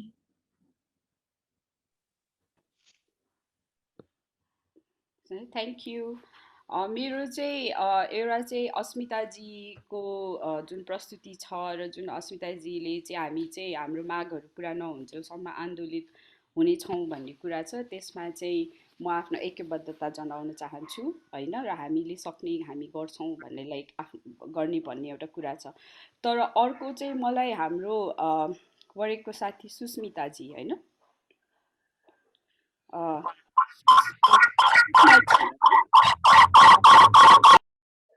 सुषमाजीसँग चाहिँ सुषमाजीले भन्नुभएको कुराहरूमा मलाई अलिकति आपत्ति कुन हिसाबले छ भने यो चाहिँ उहाँले आफ्नो संस्थासँग गएर अलिकति बढी विचार विमर्श पनि गर्नुपर्छ कि भन्ने मलाई लाग्यो, किनभने उहाँ वरेकसँग हुनुहुन्छ होइन। अनि वरेक नेपालको महिला आन्दोलनलाई धेरै समयसम्म हाँक्ने र शीर्ष स्थानमा अग्रणी स्थानमा रहेर हाँक्ने महिला अधिकारवादी संस्थाको रूपमा वरेक चिनिन्छ र वरेकले सीमान्तकृत महिलाहरूको विषयमा हामीले यसरी काम गरिराखेका छौँ पनि भन्नुहुन्छ, दाबी पनि गर्नुहुन्छ र त्यो कुनै हदसम्म त्यो साँचो पनि हो होइन। तर यदि त्यही संस्थामा कार्यरत व्यक्तिले आएर चाहिँ यसरी यो सार्वजनिक उहरूमा आएर चाहिँ महिला आन्दोलनले चाहिँ वादी महिलाको कुरालाई चाहिँ किन अपनाउन सकेन भनेर प्रश्न गर्नुहुन्छ भने चाहिँ तपाईहरूले आफ्नै संस्थापनले के गरिराखेका छ भन्ने कुरालाई पनि चाहिँ मूल्याङ्कन गर्नुपर्ने हुन्छ, आफूभित्र एउटा गहिरो आत्मविश्लेषण गर्नुपर्ने जरुरी छ भन्ने मलाई लाग्छ होइन। र यदि आफूलाई चाहिँ महिला आन्दोलनबाट अलग्याएर बाँकी महिला आन्दोलनलाई मात्रै तपाईहरूले चाहिँ जवाफदेही बनाउन खोज्नु हुँदैछ या यो प्रश्न गर्नु हुँदैछ भने पनि मेरो विचारमा यो चाहिँ गहिरो विमर्शको प्रश्न हो तपाईँले उठाउनु भएको, र यसमा चाहिँ तपाईँले यहाँ मात्रै होइन कि अरू फोरममा पनि गर्नुहुनेछ भन्ने म आशा राख्दछु होइन।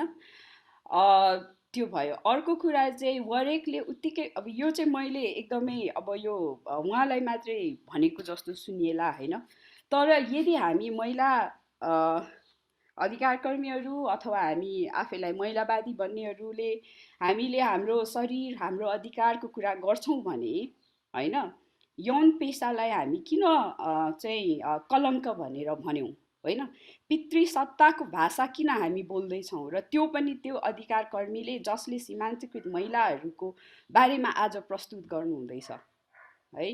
त्यसकारण हामीले त्यो तपाईँ भन्नाले त्यो चाहिँ कस्तो हुनसक्छ भने हामीले कुरा गरिराख्दाखेरि कति कुरा त्यसरी नै आउनु पनि सक्छ, तर त्यो आउनु भनेको चाहिँ हामीले हाम्रो सोचलाई पनि एकचोटि रिभिजिट पुनर्मूल्याङ्कन हामीले कस्तो भाषा कस्तो शब्द प्रयोग गर्दैछौँ र हामीले प्रयोग गर्ने भाषा शब्दले हामीले उठान गर्न खोजेको हामीले सहयोग गर्न खोजेको विषयलाई होइन ती व्यक्तिहरूलाई ती समुदायहरूलाई चाहिँ न्याय गर्छ कि गर्दैन भन्ने कुरा पनि हामीले विचार गर्नुपर्छ होला। वादी समुदायलाई कलङ्कको रूपमा भनेर जुन कलङ्क भनियो त्यो कलङ्क भन्ने शब्द चाहिँ आइन्दा होइन आँखा नदेख्ने नसुन्ने जुन समाज र जुन राज्यको विरुद्ध हामी लडिराखेका छौँ उसले प्रयोग गर्छ भने ठिक छ, तर हामीले कहिले पनि कुनै पनि अवस्थामा हाम्रो अवचेतन मनमा पनि त्यो वादी इक्वल्स टु कलङ्क, वादी महिला इक्वल्स टु कलङ्क भन्ने शब्द चाहिँ प्रयोग नगरौँ, जुन चाहिँ दुर्भाग्यवश यहाँको उसमा आयो होइन। मेरो चाहिँ अलिकति त्यति एउटा कुरा। धन्यवाद। हुन्छ। कुमुद राणाजी, हजुर।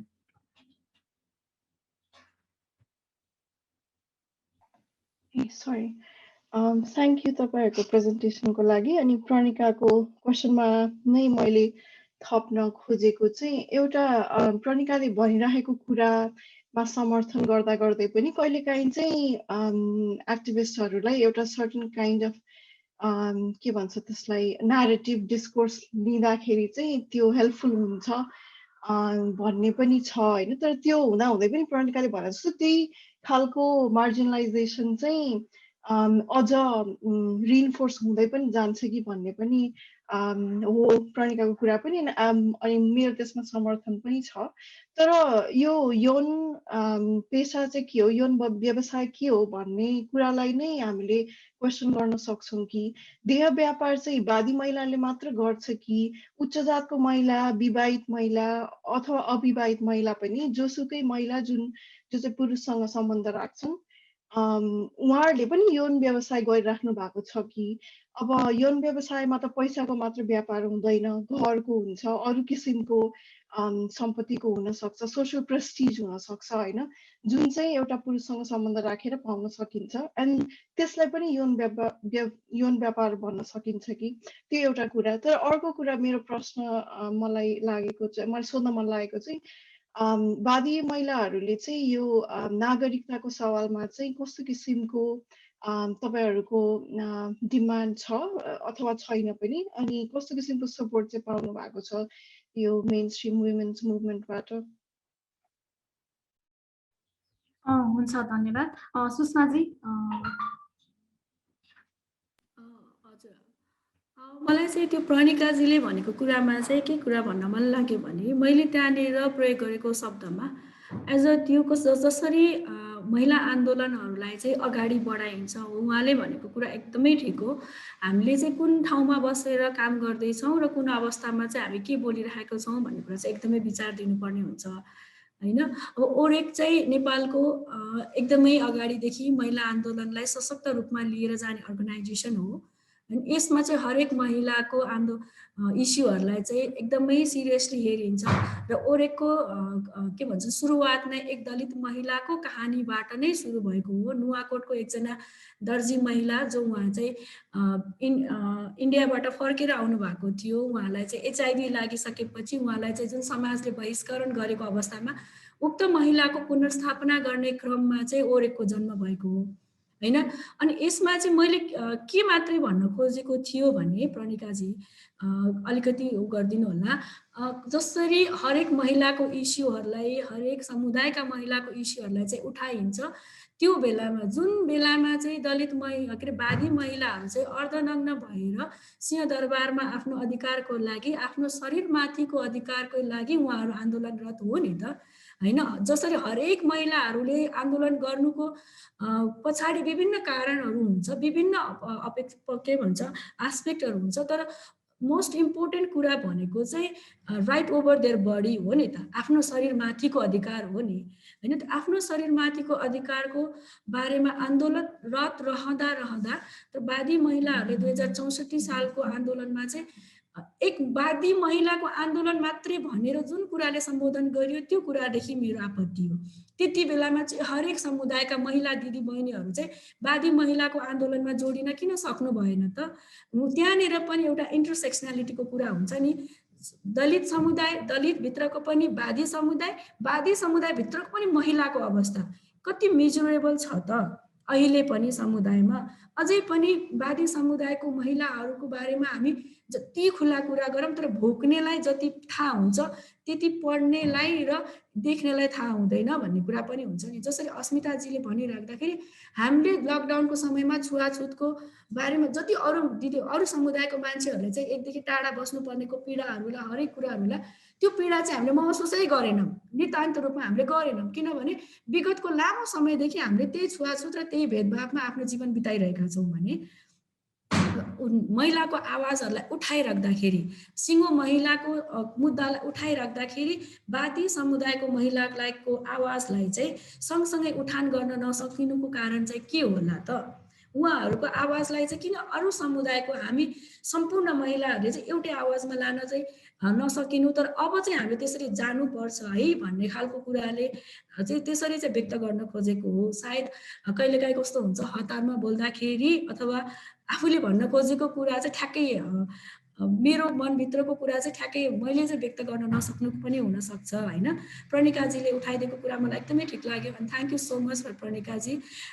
किनभने यसमा तपाईँले त्यति कुरा नभनिदिएको भए मेबी होइन त्यो कुराहरू एउटा महिला अधिकार कर्मीको नाता भन्दा पनि एउटा मानव शास्त्रीको आँखाले चाहिँ हरेक कुरालाई चाहिँ पहिला प्रायोरिटी दिएर हेर्छु पनि होला सायद होइन, त्यो पनि मेरो कमजोरी पनि होला। एउटा मानव शास्त्रको विद्यार्थीको नाताले अब इतिहास कसरी भयो त, कसरी उहाँहरूलाई चाहिँ त्यो जुन कुराहरू चाहिँ शब्दहरू चाहिँ नेपाल सरकारले पनि जुन के भन्छ अरे 48 दिनको आन्दोलन स्वरूप नै उहाँहरूलाई चाहिँ यो देह व्यापारको रूपमा चाहिँ यो यौन व्यवसायको रूपमा राख्न प्रयोग गर्न पाइँदैन, वादी समुदायलाई फलानो फलानो रिस्कानो शब्दले सम्बोधन गर्न पाइँदैन भनेर जुन राज्यले नै त्यो लेखिदिइसकेपछि, कानुनी रूपमा लेखिसकेपछि पनि हामीले चाहिँ किन प्रयोग गर्छौँ त? एउटा के भन्छ भने रिसर्चरले त्यो कुराहरू एउटा एक्टिभिस्टको रूपमा हामीले त्यो उठाउँदाखेरि चाहिँ समाजले चाहिँ यो नजरले अझै पनि हेर्छ है। अझै पनि नेपाली समाजमा अन्य व्यक्तिहरूले चाहिँ वादी समुदायको महिलालाई हेर्ने दृष्टिकोण अझै पनि यही हो। अझै पनि हामीले त्यो शब्द प्रयोग नगरौँला होइन, तर त्यो शब्दको रूपमा चाहिँ त्यसमा चाहिँ कतिको राजनीतिकरण भइरहेको छ त अझै पनि वादी समुदायको महिलाहरूलाई अझै पनि त्यो दृष्टिकोणले किन हेरिन्छ त भन्ने कुरा चाहिँ हामीले उठान चाहिँ गर्नुपर्ने आवश्यकता चाहिँ देखिन्छ। त्यही आवश्यकतालाई महसुस गरेर मात्रै नै मैले त्यो शब्दहरू प्रयोग गरेको हो। थ्याङ्क यू सो मच प्रणिकाजी वन्स अगेन। अर्को प्रश्न पनि थियो, जस्तै यो आमाको नामबाट नागरिकता पाउनेको अवस्था चाहिँ के छ भनेर पनि सोध्नु भएको थियो। आमाको नामबाट नागरिकता पाउने भनेको नेपालको संविधानले जुन अब चाहिँ महिलाले चाहिँ आफ्नो बच्चाको नामबाट पनि नागरिकता पाउन सक्छ है भनेर भन्दा पनि त्यो जाँदाखेरि पनि तर पुरुषमा त्यहाँनिर के हुन्छ, पितृसत्तात्मक सोच चाहिँ अझै पनि हावी छ नि त हाम्रो समाजमा। हाम्रो सिङ्गो लडाइँ भनेको त वैचारिक लडाइँ पनि हो नि त। यो जुन कुराहरू भइरहेको छ समाजको संरचनालाई चाहिँ एकदमै पितृसत्तात्मक सोचले गाँजिएर नै हामी यो अवस्थामा छौँ कि जस्तो पनि महसुस हुन्छ कहिलेकाहीँ। त्यसले गर्दाखेरि जाँदा आमाको नामबाट नागरिकता दिए पनि बाउको नाम चाहिँ के भनेर सोच्ने अझै पनि छ। दाङमा अझै पनि तपाईँ आएर हेर्न सक्नुहुन्छ, यहाँ चाहिँ एउटा अर्गनाइजेसन जस्तो छ, एउटा होस्टेल जस्तो छ जहाँ चाहिँ वादी समुदायका बच्चाहरूलाई पढाइन्छ, राखिन्छ। अझै पनि त्यो सिङ्गो यहाँको लागि हेर्ने एकजना पत्रकार साथी हुनुहुन्छ, मेरो मिल्ने साथी पनि हो, गिरिराज नेपाली, उहाँले चाहिँ उहाँलाई धेरै हेर्नुहुन्छ होइन।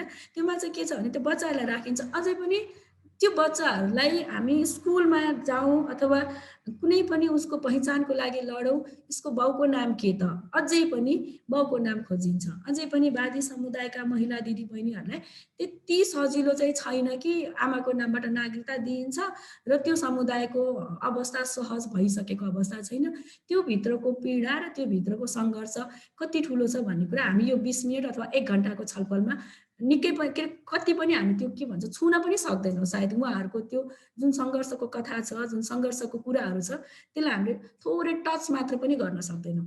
त्यही भएर त्यो महिलाको जुन छ नागरिकता पाउने कुराहरू छ होला, लेखिएको होला होइन, तर जसरी राज्यले चाहिँ हरेक मुद्दाहरूलाई, वादी समुदायको हरेक मुद्दालाई चाहिँ एक उदासीनताकै रूपमा चाहिँ देखिन्छ भने, उदासीनता नै देखिन्छ नि हेर्ने हरेक मुद्दालाई, नागरिकताको रूपमा पनि व्यक्तिगत रूपमा अथवा मेरो अनुभवको रूपमा चाहिँ त्यति धेरै सहज र त्यति धेरै भइसकेको चाहिँ अवस्था पनि छैन अझै पनि।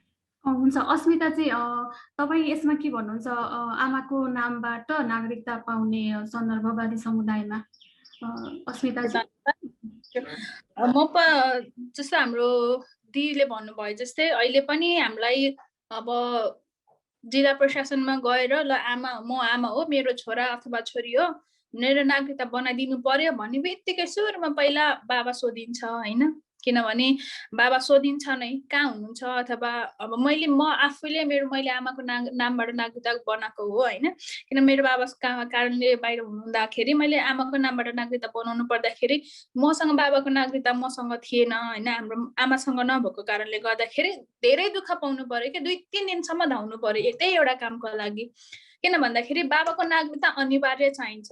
आमाको नामबाट नागरिकता बनाउनलाई पनि बाबाको नागरिकता चाहिन्छ भनेपछि अब जसको बाबा नै हुनुहुन्न, अब बाबा नै छैन, उसको नागरिकता कहाँबाट ल्याउने होइन। त्यति सहज चाहिँ छैन, उहाँले भनिसक्नुभयो। त्यो सजिलो चाहिँ छैन। त्यो सजिलो भन्दा त्यो सहज यति पनि सहज भएको त्यो महसुस चाहिँ मैले गरेको छैन। मेरो व्यक्तिगत भोगाइ पनि हो त्यो होइन। त्यो कारणले गर्दा राज्यले लेख्यो आमाको नामबाट नागरिकताहरू दिने, तर अहिलेसम्म आमाको नामबाट मात्र नागरिकता दिएको मैले देखेको छैन होइन। किन भन्दाखेरि मैले नागरिकता बनाउँदा जाँदाखेरि बाबाको नागरिकता नभएको कारणले गर्दा मैले धेरै दुःख पाएँ। त्यसरी दुःख पाउँदाखेरि अब मेरो बाबाको नागरिकता थियो, 1 हप्ता लागेर भए पनि बनाएँ। जसको बाबा नै हुनुहुन्न, नागरिकता नै छैन, बाबाको भन्ने अत्तो पत्तो छैन, उहाँहरूको नागरिकता कसरी बन्ने त। अथवा मैले यस्तो घटनाहरू पनि पढेँ होइन। आमाको जस्तो नागरिकताहरू नामबाट नागरिकता दिए पनि नागरिकतामै के लेखिदिने बाबाको ठेगाना नभए, पत्ता नलागेको आदि जस्ता हेपाईको दृश्यले त्यो लेखिदिँदाखेरि चित्त दुख्ने होइन। त्यो सहज चाहिँ बिल्कुल पनि छैन, त्यो सजिलो भएको पनि छैन। आमाको नामबाट नागरिकता दिनु अब दिए पनि गाह्रो चाहिँ अझै पनि उस्तै छ कि अहिलेसम्म पनि त्यो सहज भइसकेको छैन। अहिले पनि आमाको नामबाट मात्र नागरिकता चाहिँ लिन सकेको अवस्था चाहिँ छैन। हुन्छ, हस्। कुमुदजी तपाईँले आफ्नो प्रश्न राख्न सक्नुहुन्छ अहिले प्रश्नसँग। तपाईँको प्रश्न। Thank you.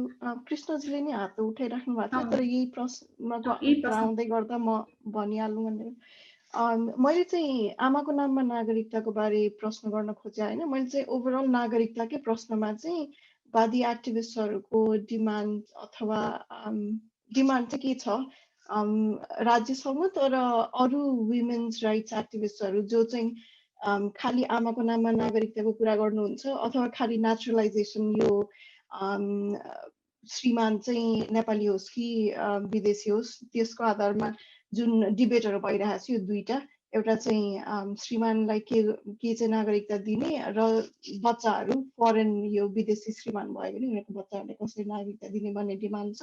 अर्को चाहिँ आमाको नाममा दिने कि नदिने भन्ने छ। तर वादी एक्टिभिस्टहरूको चाहिँ छुट्टै छ कि योभन्दा बाहेक कि यसैमा चाहिँ हाम्रो सबै डिमान्डहरू फिट हुन्छ, यसैमा समेटिन्छ भन्ने छ कि भन्ने थियो।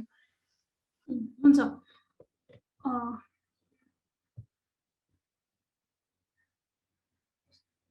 अस्मिताजी अथवा हाम्रो गोपाल सर पनि हुनुहुन्छ, गोपाल सरले पनि रेस्पोन्स गर्दा हुन्छ सर। हस्, धन्यवाद। प्रश्नकर्तालाई पनि धन्यवाद। निश्चित रूपले हामी वादी एक्टिभिस्टहरूले अथवा वादी समुदायले चाहेको के हो भनेपछि आमाको नामबाट 2060 सालको सर्वोच्चको परमादेश हेऱ्यो भने पनि उसले के भनेको छ भनेपछि वादी समुदायका देह व्यापारबाट जन्मेका, अब देह व्यापार भन्न पाइने कि नपाइने अहिले अब यो शब्द उच्चारण भयो, देह व्यापारबाट जन्मिएका बालबालिकाको जन्म दर्ता र नागरिकता सहज रूपमा के भन्छ अरे ऊ आमाको नाममा प्रदान गर्नु भन्ने किसिमको आदेश फैसला छ। त्यो अनुसार चाहिँ अहिलेसम्म त भएन नै। र अहिले जो अस्मिताजीले भनेको चाहिँ केही नागरिकताहरू चाहिँ दिँदाखेरि चाहिँ उहाँ पछाडि चाहिँ बुवाको ठेगाना पत्ता नलागेको भन्ने किसिमको तरिकाले हीनता बोध, वादी समुदायका बालबालिकाहरूलाई हीनता बोध हुने तरिकाको चाहिँ 1-2वटा नागरिकताहरू चाहिँ उपलब्ध गरेको छ र सहज छैन भन्ने कुरो चाहिँ क्लियर भन्नुभयो। र हाम्रो माग भनेको अब बुवा आमा पत्ता लागेको अथवा बुवा भएकोमा त सहज तरिकाले नागरिकता प्रदान नै हुन्छ, तर हाम्रो माग भनेको वादी के अरे आमाको नामबाट सहज रूपमा चाहिँ नागरिकता उपलब्ध होस् भन्ने नै हो। अस्मिताजी तपाईँ के थप्न चाहनुहुन्छ? मैले थप्ने पनि ठ्याक्क दाइले भनिहाल्नु भयो, हाम्रो गोपाल दाइले भन्नुभयो जस्तै हो। किनभने अब बाबा नै नभए भने त बाबा खोज्न कहाँ जाने होइन। हामी यदि आमाको नामबाट नागरिकता पाउँछौँ भने सहज रूपमा बाबाकैसम्म प्रश्न पनि नआओस् क्या, बाबाको प्रश्नै नआओस्, बाबाको त्यो विषय नै नआओस्। जब मैले आमाको नामबाट नागरिकता पाउनुपर्छ भने मैले नितान्त आमाको मात्र उपस्थितिमा मैले नागरिकता पाउनुपर्छ भन्ने चाहिँ मेरो मान्ने, मेरो धारणा, यो चाहिँ मेरो अब के भन्ने, यो चाहिँ मैले मान्छु कि। किनभने बाबाको क्वेसनै नआओस् क्या, बाबा खोइ अथवा बाबाको नागरिकता लिएर आऊ त्यो भन्दै नभनोस् क्या, नितान्त आमाको नामबाट नागरिकता प्रदान गरियोस्। धन्यवाद। हुन्छ, कृष्ण अधिकारी सर तपाईको कुरा।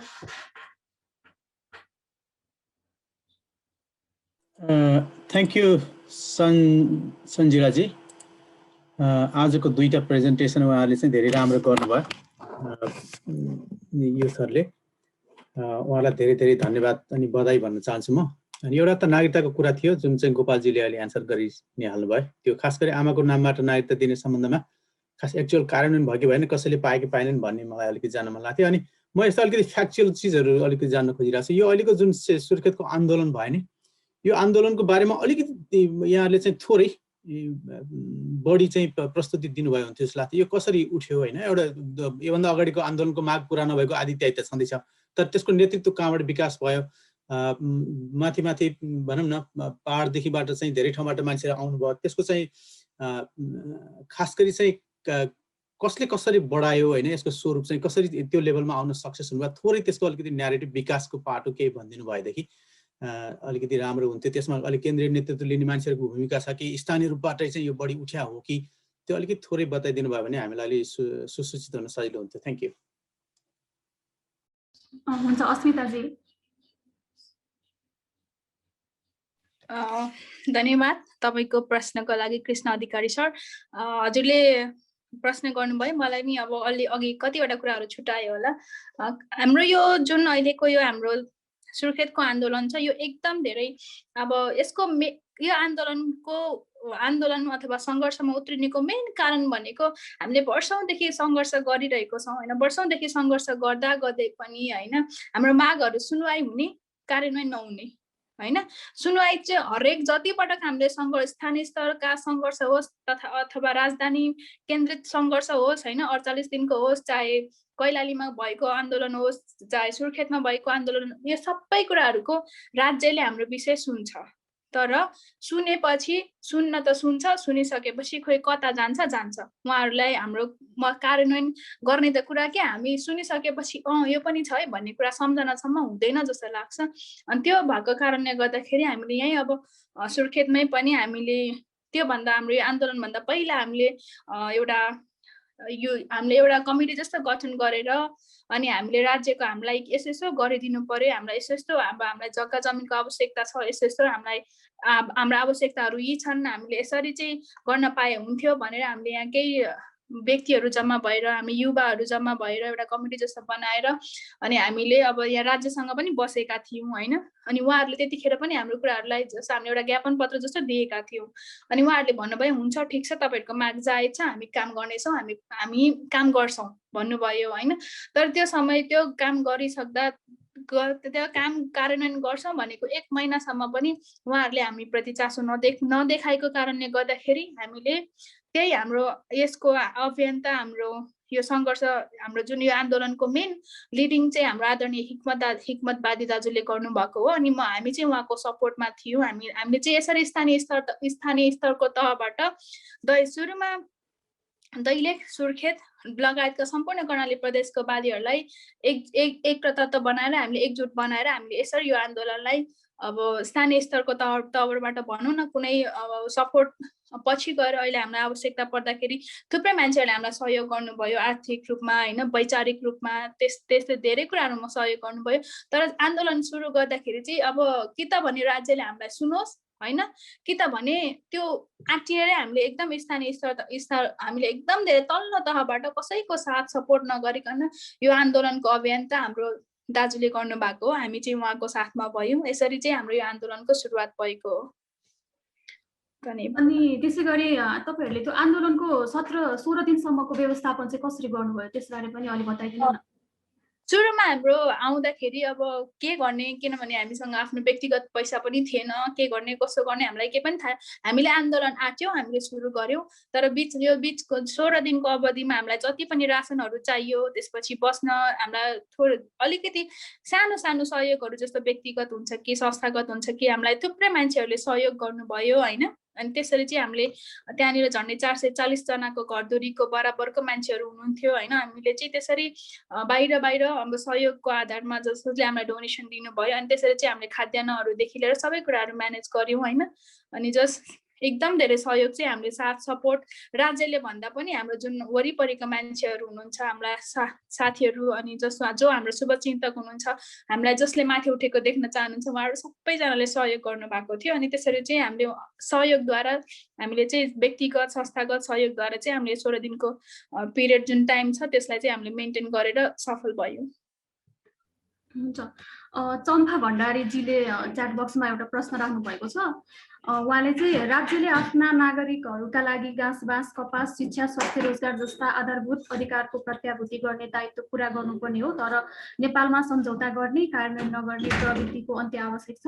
अहिले भूमि व्यवस्थापन आयोग गठन भई क्रियाशील छ र हामीले आफूले बसोबास गरिरहेको पालिकाहरूमा गई पालिकाले अहिले भरिरहेको फारमभरि जग्गा प्राप्त गर्न सहज हुन्छ कि भनेर उहाँले प्रश्न जस्तो राख्नु भएको छ। यसमा केही टिप्पणी गर्न चाहनुहुन्छ अस्मिताजी? यो कुरा चाहिँ गोपाल सरले गरिदिनु भयो भने चाहिँ, किन भन्दा यो कुरा चाहिँ मलाई धेरै पालिकामा त्यति धेरै अलि नबुझेको कारणले गर्दाखेरि। हुन्छ गोपाल सर। हस्, धन्यवाद। प्रश्नकर्ताजीलाई पनि धन्यवाद, अस्मिता बहिनीलाई पनि धन्यवाद। निश्चित रूपले अहिले भूमिहीन तथा सुकुम्बासीहरू अर्थात् ऐलानीमा लामो समयदेखि बसोबास गरेका मान्छेहरूलाई चाहिँ त्यो फारम भरेपछि चाहिँ जग्गा उपलब्ध गर्ने व्यवस्था गरेको हो र केही वादीहरूले पनि त्यो फर्म भर्ने काम चाहिँ गरेका छन्। तर अब वादीको बारेमा अलिकति गहिरिएर बुझ्यो भने विगत लामो समयदेखि इतिहास कालदेखि नै भूमिहीन वादीहरू जो ओडार खोला किनार त्यसपछि कसैको गोठमा बसेका वादीहरूको लागि चाहिँ यो आयोगले दिने जमिनमा पनि वादीको पहुँच हुन सक्दैन, किनकि उनीहरू कुनै ठाउँमा बसेकै थिएनन्।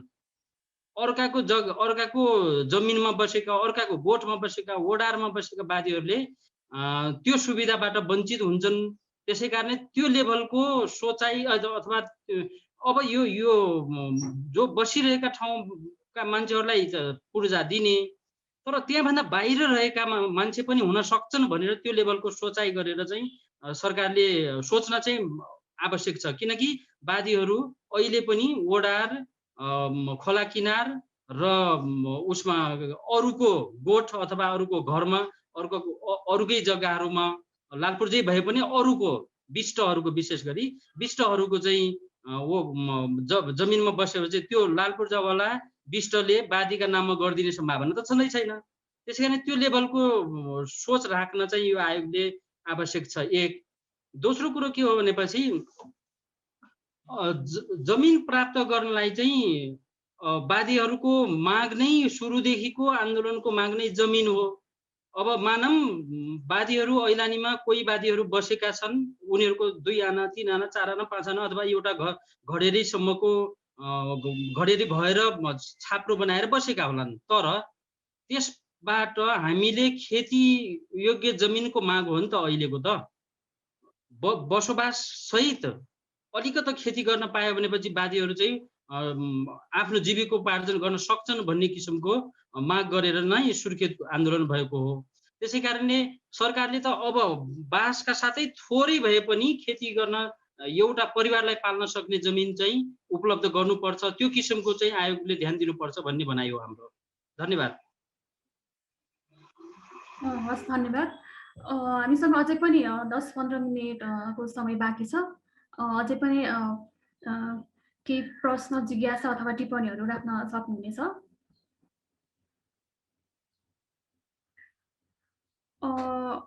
अस्मिताजीलाई नै मेरो एउटा जिज्ञासा, जस्तो अस्मिताजीले चाहिँ अस्ति काठमाडौँमा नागरिक आन्दोलनहरूको एउटा फोरममा चाहिँ तपाईँले बोल्नुभएको थियो के भन्दाखेरि सुर्खेतमा चाहिँ जुन आन्दोलन भइरहेको थियो त्यहाँ मात्रै हुँदाखेरि चाहिँ नेपालको मूलधारको सञ्चार माध्यमले चाहिँ त्यति त्यो आन्दोलनलाई चाहिँ त्यति त्यो बारेमा नलेखेको, त्यो बारेमा चाहिँ त्यति थाहा नपाएको।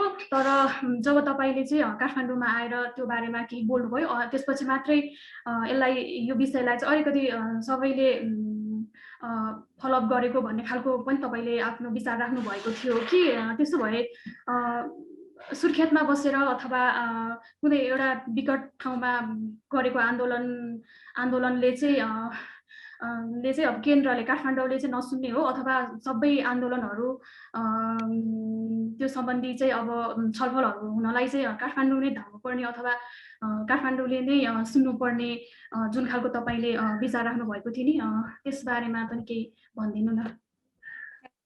धन्यवाद, हजुरलाई एकदम राम्रो प्रश्न गर्नुभयो। अनि यहाँनिर चाहिँ म के जोड्न चाहन्छु भन्दाखेरि जुन हाम्रो 2064को 48 दिनको लामो आन्दोलन हाम्रो काठमाडौँमा भएको थियो होइन, त्यो भन्दा पहिला त्यस्तै किसिमको आन्दोलन हाम्रो कैलालीमा होइन युवाहरूले मिलेर गर्नु भएको थियो होइन। त्यतिखेर स्थानीय स्तरमा यस्तो सङ्घर्षहरू हेर्नुहुन्छ भने धेरै धेरै धेरै थुप्रै छन् कि हामीले यति धेरै सङ्घर्ष गर्दै आएका छौँ कि वर्षौँदेखि सङ्घर्षहरू गरियो होइन। तर त्यतिखेर जब काठमाडौँमै पुग्नुपर्ने किन त, स्थानीय स्तरमा पनि त सङ्घर्ष गरे हो त होइन। त्यतिखेर पनि जबसम्म त्यतिखेर हाम्रो उमादेवीजी लगायत सम्पूर्ण युवाहरू काठमाडौँसम्म पुग्नु भएन त्यतिखेरसम्म स्थानीय स्तरको तवरले कसैले पनि खासै चासो दिएको जस्तो पनि लागेन हो। मलाई पनि मेरो एकदम व्यक्तिगत त्यो विचार हो होइन। अब यसमा सहमति कसैको नहुन पनि सक्छ अथवा मैले जुन कुरा सोच्छु त्यही कुरा अरूले सोच्नुपर्छ अथवा मैले जसरी बुझेँ त्यही कुरा अरूले बुझ्नुपर्छ भन्ने पनि छैन। मेरो चाहिँ व्यक्तिगत एकदम व्यक्तिगत नितान्त सोच हो होइन। अनि जब हाम्रो यहाँनिर आन्दोलन भयो, हाम्रो यो कर्णाली प्रदेशमा जुन हाम्रो 16 दिनको आन्दोलन भयो, यसमा पनि झन्डै धेरै लामै अलमोस्ट 2 हप्ता जस्तो भइसकेको थियो होइन म काठमाडौँ जाँदाखेरि। भनेपछि त्यत्रो लामो समयमा हामी धरना बस्यौँ होइन, धरना बस्यौँ। त्यसपछि झन्डै हाम्रो नारा जुलुसको क्रममा लाठीचार्ज पनि भयो होइन। खालि कभर गरेको भनेको यहाँ सुर्खेतको लोकल न्युजहरूदेखि लिएर अब थोरै धेरै जसो कभर भए तापनि पछि चाहिँ हाम्रो न्युज चाहिँ बाहिर त्यति धेरै एकदम धेरै व्यक्तिगत रूपमा पनि मान्छेहरूले मलाई हो र सुर्खेतमा आन्दोलन पो भइरहेको छ ल, हामीलाई त थाहा नै थिएन, तपाईँले भनेपछि मात्रै थाहा पायौँ भन्ने जस्तो कुराहरू राख्नु भएको थियो क्या। अनि त्यो हिसाबले गर्दाखेरि अब नागरिक आन्दोलनमा मैले एउटा सामेल हुने मौका पाएँ होइन। अनि त्यसरी मैले त्यहाँनिर चाहिँ मैले कर्णाली प्रदेशको आन्दोलनको प्रतिनिधित्व गरेर गएपछि चाहिँ केही अब उहाँहरूले सुन्नुभयो कि होइन, किनभने त्यसपछि चाहिँ धेरैजनाको चासोको विषय बन्यो नि त, ओहो कर्णाली प्रदेशमा त आन्दोलन भइरहेको रहेछ भन्ने सबैजना जस्तो अब नागरिक आन्दोलनलाई जुन लेभलमा जुन माथिल्लो लेभलमा छ हाम्रो कर्णाली प्रदेशको आन्दोलनलाई त्यसरी त्यो लेभलमा हामीले पुर्याउन नसकेको हो या त राज्यले चासो नदेखाएको हो या के हो होइन। तर जब मैले त्यहाँनिर गएपछि एउटा प्रतिनिधित्व गरेर भनिसकेपछि थुप्रै मान्छेहरूले थाहा पाउनु भयो होइन। अब पत्र पत्रिकादेखि लिएर सबै कुराहरूले हाम्रो यो न्युजहरूलाई कभर गर्नु भएपछि अहिले त कसैलाई पनि ओहो आन्दोलन भएछ है हामीलाई त थाहा नै थिएन भने त्यो खालको कन्सेप्ट त छैन नि त होइन। अलमोस्ट सबैले थाहा पाउनु भयो नि त होइन। मैले त्यसरी त्यहाँनिर बोल्दाखेरि न सबैलाई थाहा भएको हो कि हो है भन्ने जस्तो चाहिँ लाग्यो। किन भन्दाखेरि हामीले स्थानीय स्तरमा गर्दाखेरि नसुनेको कुरा होइन। मैले त्यहाँनिर नागरिक आन्दोलनमा भन्दाखेरि जतिजनाले यहाँ सुन्नुहुन्थ्यो नि त, तर त्यसको ठ्याक्कै डबल उहाँ सुन्नुभयो नि त। अनि त्यो चाहिँ हो कि जस्तो लाग्छ है मलाई चाहिँ। हुन्छ, अब हामी अन्ततिर छौँ। 2टा प्रश्न लिन्छु, अञ्चला चौधरीजी र कुमुद राणाजीको। अञ्चला चौधरीजी। नमस्ते है, म यहाँ पोखराबाट बोल्दैछु। दुईटा प्रेजेन्टेसन एकदम राम्रो थियो अनि क्वेसनहरू पनि अलमोस्ट आइसकेको रहेछ है। हामीले एउटा रिसर्च गर्न गइराखेको छौँ वादीमा अनि के भन्छ मेन्स्ट्रुएसन्समा अरू इस्युजहरू पनि छ। हामी गोपाल नेपाली सरहरूसँगै छौँ, कृष्ण सरहरू हुनुहुन्छ। मलाई एकदम इन्ट्रेस्टिङ लागेको सायद यो प्रेजेन्टेसनमा यी कुराहरू छोइएन कि मलाई जान्न पनि एकदम इच्छा लाग्यो। यहाँ अस्मिताजी पनि हुनुहुन्छ, सुषमाजी हुनुहुन्छ। साँच्चीकै यो वादी समुदायमा यो क्लास डिफ्रेन्सेसको कुरा छ कि छैन कि? होइन? यदि वादीमै क्लास डिफ्रेन्सेस हो भने त्यो हायरार्की चाहिँ कसरी मेन्टेन हुन्छ होला त्यो वादीभित्रै? किन त वादीको एउटै क्याटेगोरी त पक्कै छैन होला, त्यहाँभित्र नि त्यो डिफ्रेन्ट क्याटेगोरीहरू हायरार्कीहरू छ होला। त्यसलाई चाहिँ कसरी लिनु भएको छ तपाईँहरूले तपाईँको एनालाइसिसमा अहिलेसम्मको? अनि अर्को कुरा चाहिँ बाइ द वे तपाईँहरूको यो जुन सुर्खेत आन्दोलनले जुन राज्यसँग एउटा सम्झौता गर्यो, एउटा प्लान पोलिसीहरूमा जुन फर्मुलेसन्स गरिहाल्ने, यदि राज्यले गरिहाल्यो भने त्यो हरेक वादीहरूको चाहिँ पहुँच हुन्छ कि त्यहाँ पनि मैले अघि भने जस्तै त्यो हायरार्कीमा जो सबै राज्यको सुविधाहरू भोगिराखेको वादीजहरूमा तिनीहरूले मात्रै त्यो ग्रान्ट गर्ने हो कि सबैलाई इक्वालिटी नै प्रोभाइड गर्ने त्यो पोलिसीले? त्यो कसरी डिभिजन हुन्छ होला? त्यो मलाई एकदम इन्ट्रेस्टिङ लागिराखेको छ, किनभने हामीले अहिलेसम्म हेरिराखेको क्लास कास्ट हेरिराखेको छ, विदिन द सेम के भन्छ क्लासमा पनि त्यहाँ डिफ्रेन्सेस हुन्छ है भनेर हामीले अहिलेसम्मको एन्थ्रोपोलोजिकल एनालाइसिसहरू पनि हेरिराखेको छ। फेरि अर्को इक्वालिटी र इक्वेटीको कन्सेप्ट्सहरू नि हामीले अहिलेसम्म पढ्दै आइराखेको, भोग्दै आइराखेको। एजुकेसन्सको कुरा गर्नुभयो, हेल्थ फेसिलिटीको कुरा गर्नुभयो, ल्यान्ड ओनरसिपको कुराहरू अघि आइराखेको थियो। त्यसो भए त्यो आन्दोलनमा जो इन्भल्भ हुनुहुन्थ्यो त्यसमा पनि अब हुने खाने वादी अब हुन्छ नि त, तिनीहरूको मात्रै एसेस हुन्छ कि अघि भन्दैन थियो पुरुषहरू सबैले पुरुषको नाममा चाहिँ ल्यान्ड ओनरसिप आउँछ, त्यसो भए महिलाको नाम कहाँ गयो त नि? त्यो पनि एकदम पछिको एकदम के भन्छ त्यसलाई एकदम क्रिटिकल अवस्था हो। त्यसो त महिला मात्र होइन, वादीको त्यो पुरुषमा पनि कुन खाले पुरुष आउने हो त नि? ती कुराहरू कसरी लिनु भएको छ यहाँहरूले? मलाई एकदम जिज्ञासा लागिरहेछ। थ्याङ्क यू है। हुन्छ अस्मिताजी, अञ्चलाजीको धन्यवाद अञ्चलाजी हजुरलाई। अनि हाम्रो चाहिँ यहाँनिर तपाईँले फर्स्ट क्वेसन के गर्नुभयो भन्दा वादीहरू बिचमा पनि भेदभाव मनमुटाव हो कि भन्ने जस्तो कुरा निकाल्नु भयो होइन?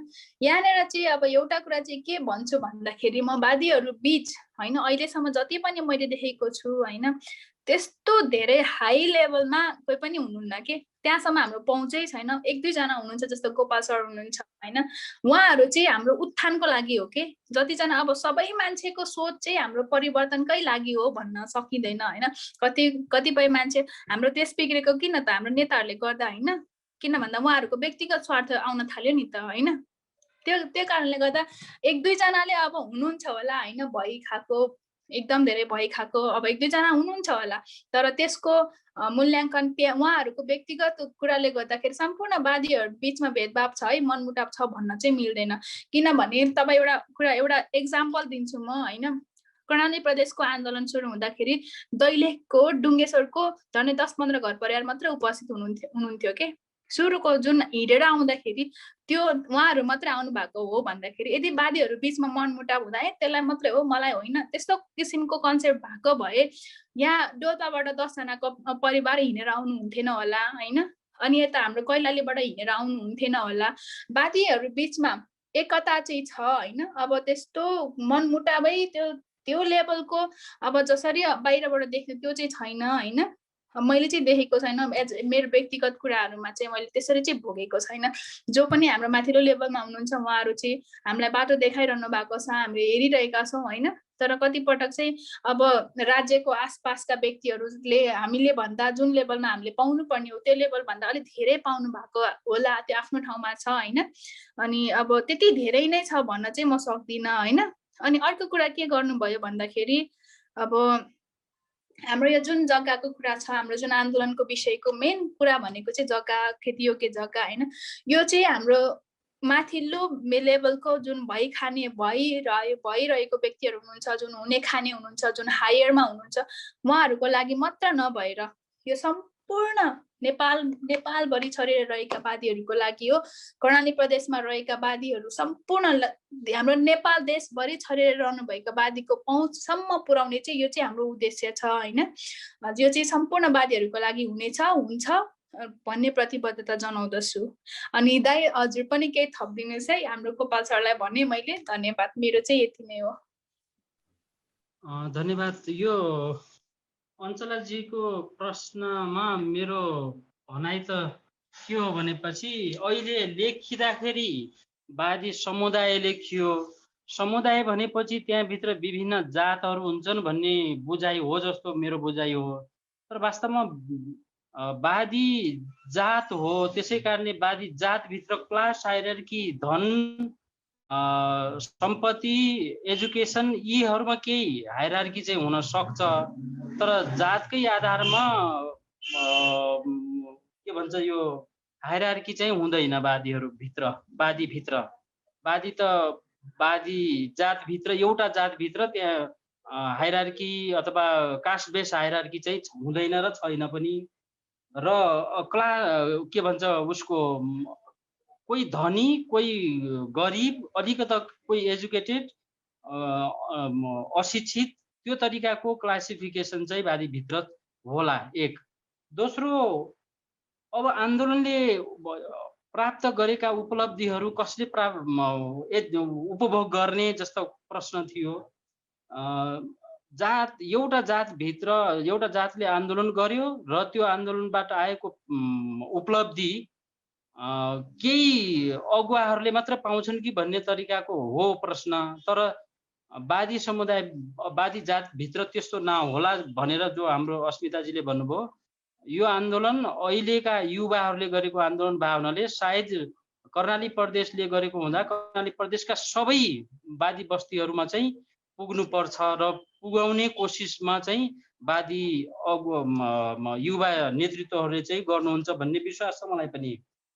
त्यसै गरेर महिलाहरूको जमिन लगायत स्वामित्वमा चाहिँ अधिकार चाहिँ सायद वादी समुदायमा चाहिँ एक त भूमिहीन भावनाले अहिले जमिनमा स्वामित्व, जमिनमा अधिकार जमाउने अथवा जमिनमा अधिकार भएको नाम वादी महिलाको नाममा जमिन आउँछ आउँदैन भन्ने कुरो चाहिँ, अथवा पुरुषले नै एकाधिकार जमाउँछ कि भन्ने कुरोमा चाहिँ सजग चाहिँ हुनुपर्छ। त्यो हुन सक्ने सम्भावना चाहिँ हुन्छ नै, तर त्यसमा चाहिँ हाम्रो नेतृत्व, युवा नेतृत्वहरूले पनि सजग हुनुपर्छ भन्ने चाहिँ मेरो भनाइ हो। धन्यवाद। हुन्छ, अब अन्तिममा दुईटा प्रश्न छ, कुमुद राणाजी र कृष्ण अधिकारीजीको। कुमुदजीबाट सुरु गरौँ न। Thank you. मेरो एउटा जिज्ञासा चाहिँ अस्मिताजीलाई हो। यहाँ माइकलले पनि तल अस्मिताजीको पोएम चाहिँ कविताहरू कहाँ पढ्न पाइन्छ भनेर सोध्नु भएको छ। त्यही मध्ये एउटा कविता लेख्नु भएको थियो, आऊ एउटा नयाँ युग लेखौँ भनेर। त्यसमा सुरु गर्दा चाहिँ तपाईँले मेरो युद्ध तिमीसँग होइन म आफैसँग हो, हेप तिमी कतिसम्म सक्छौ, कुरा तिम्रो हेप्नुको होइन, कुरा म कतिसम्म हेपिन सक्छुको हो भनेर सुरु गर्नु भएको छ। तर अन्त्य गर्दाखेरि चाहिँ तपाईँले के लेख्नु भएको छ भने, तिमी पनि आऊ न हातेमालो गरी मेरो अस्तित्व खोजौँ, तिमी र म भएर एउटा नयाँ युग लेखौँ भनेर भन्नुभएको छ। तर हामीले यो सबै कुरा गरिराख्दाखेरि चाहिँ त्यो कतिको सम्भव छ त? त्यो जसले हेप्यो उसैसँग हातेमालो गरेर नयाँ युग खोज्न चाहिँ कतिको सम्भव छ जस्तो लाग्छ यहाँलाई? अथवा यसमा चाहिँ के विचार छ यहाँको अहिले आएर चाहिँ? हुन्छ, कृष्ण सरको पनि राखौँ, त्यसपछि अनि रेस्पोन्स गरौँ। कृष्ण सर। Thank you. समय छ भने मात्रै है, त मलाई गोपालजीले किताब पनि दिनुभएको छ, उहाँले लेखेको, पढ्नु पर्ने छ, सबै पढेर पाएको छैन। मेरो चाहिँ उहाँले यो जुन सुर्खेत आन्दोलनको कुरा गर्नुभयो होइन, म अलिकति त्यसैमा छु। त्यति बेला चाहिँ त्यो यो होल प्रेजेन्टेसनको सन्दर्भमा कसरी चाहिँ समग्र नागरिक आन्दोलनहरू अथवा महिलावादी आन्दोलनहरूले चाहिँ वादी आन्दोलनलाई जुन रूपमा चाहिँ टेवा दिनुपर्ने हो त्यो त्यसरी सशक्त रूपमा चाहिँ दिन नसकेको कुरा चाहिँ ल्याउनु भयो होइन।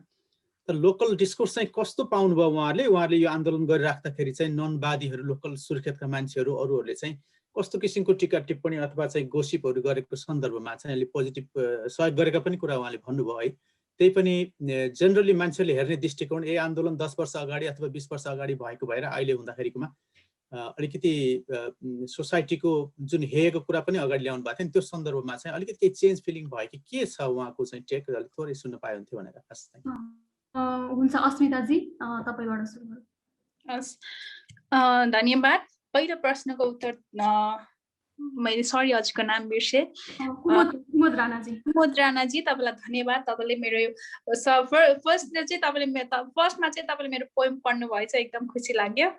अनि अर्को कुरा चाहिँ मैले चाहिँ यो सुरुमा यो कुन सन्दर्भमा लेखेँ भन्दाखेरि होइन, हाम्रो समाजमा होइन जस्ट हो अब के भने सबै हाई कास्टको मान्छेहरूले सबैजनाले हेप्छ नै भन्ने त छैन नि त हैन जस्तो 50%ले हेप्छ भने 25% पनि होइन कन्सेप्ट सचेत भइसक्नु भएको छ नि त हैन है यो उहाँहरू पनि अब हाम्रो बराबर नै हो हामीले उहाँहरूलाई हेल्प गर्नुपर्छ भन्ने त्यो कन्सेप्टमा चाहिँ मैले इन्डिङ गरेको हो हैन किनभने सबैजनाले सधैँभरि हेपी राख्ला नै भन्ने कुरा हैन नि त उहाँहरू पनि चेन्ज होला उहाँहरूमा पनि सोचमा परिवर्तन आउला अनि हैन अनि त्यसरी चाहिँ मैले आफ्नो अस्तित्व मेरो समुदायको अस्तित्व उहाँहरूको सँगै भएर चाहिँ उहाँहरूकै बीचमा खोज्न सकिन्छ कि भन्ने कुरा भनेर त्यसरी इन्डिङ गरेको हो हैन किनभने म एक्लैले खोजेर सकिने भए त म एक्लै खोजेर सक्ने भए त उहिले पनि सकिन्थ्यो होला नि त हैन एक्लै त त्यो पोसिबल नै छैन हैन जबसम्म तपाईहरु हाम्रो साथमा हुनुहुन्न जबसम्म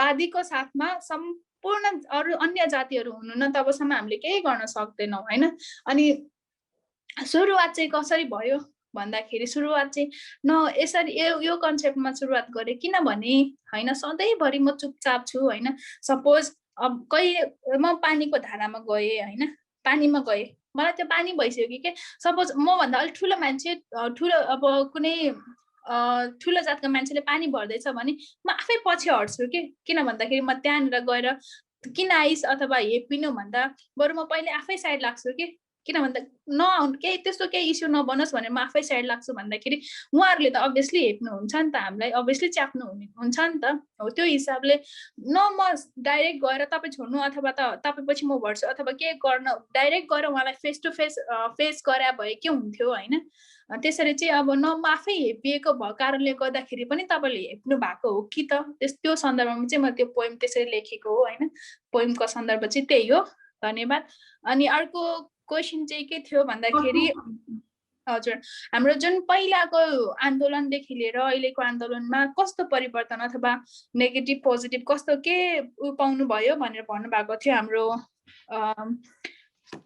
अधिकारीले हैन अनि मैले चाहिँ अहिले धेरै कुरा मेरो माइन्डमा चाहिँ के छ भन्दा मैले एज अ व्यक्तिगत मेरो एकदम पर्सनल कुरा गर्दाखेरि मैले चाहिँ त्यो धेरै नेगेटिभ कुराहरूलाई नोटिस गर्न नै छोडिसकेँ के हैन किन भन्दा सधैँभरि नेगेटिभतिर सोच्यो भने नेगेटिभ मात्र हुन्छ भन्ने जुन कन्सेप्ट चाहिँ म बिल्ड गर्ने कोसिसमा छु त्यो कारणले गर्दाखेरि आजभन्दा पहिले भएको आन्दोलनमा सामेल थिइनँ हैन त्यहाँनिर मान्छेहरूले बाहिरको सोसाइटीले अन्य जातिहरूले हाई कास्टको मान्छेहरूले कसरी हेर्नु भयो त्यो त मलाई थाहा छैन हैन तर जुन अहिले हाम्रो यो कर्णाली प्रदेशमा आन्दोलन भयो यो सुरुदेखि अन्तिमसम्म म सँगै भएको कारणले गर्दाखेरि अब हुन त अब हाम्रो राज्यले हाम्रो कुरा नसुनेको अवस्थामा नसुन्ला त्यो छुट्टै कुरा हो सुनेन त्यो छुट्टै कुरा हो हैन तर बाहिरबाट चाहिँ सुर्खेतमा चाहिँ बाहिरबाट अन्य जातिहरूले एकदम धेरै सपोर्ट चाहिँ गर्नुभएको त्यो चाहिँ मैले देखेँ हैन उहाँहरूले चाहिँ यो चाहिँ पाउनुपर्छ यो चाहिँ राइट हो है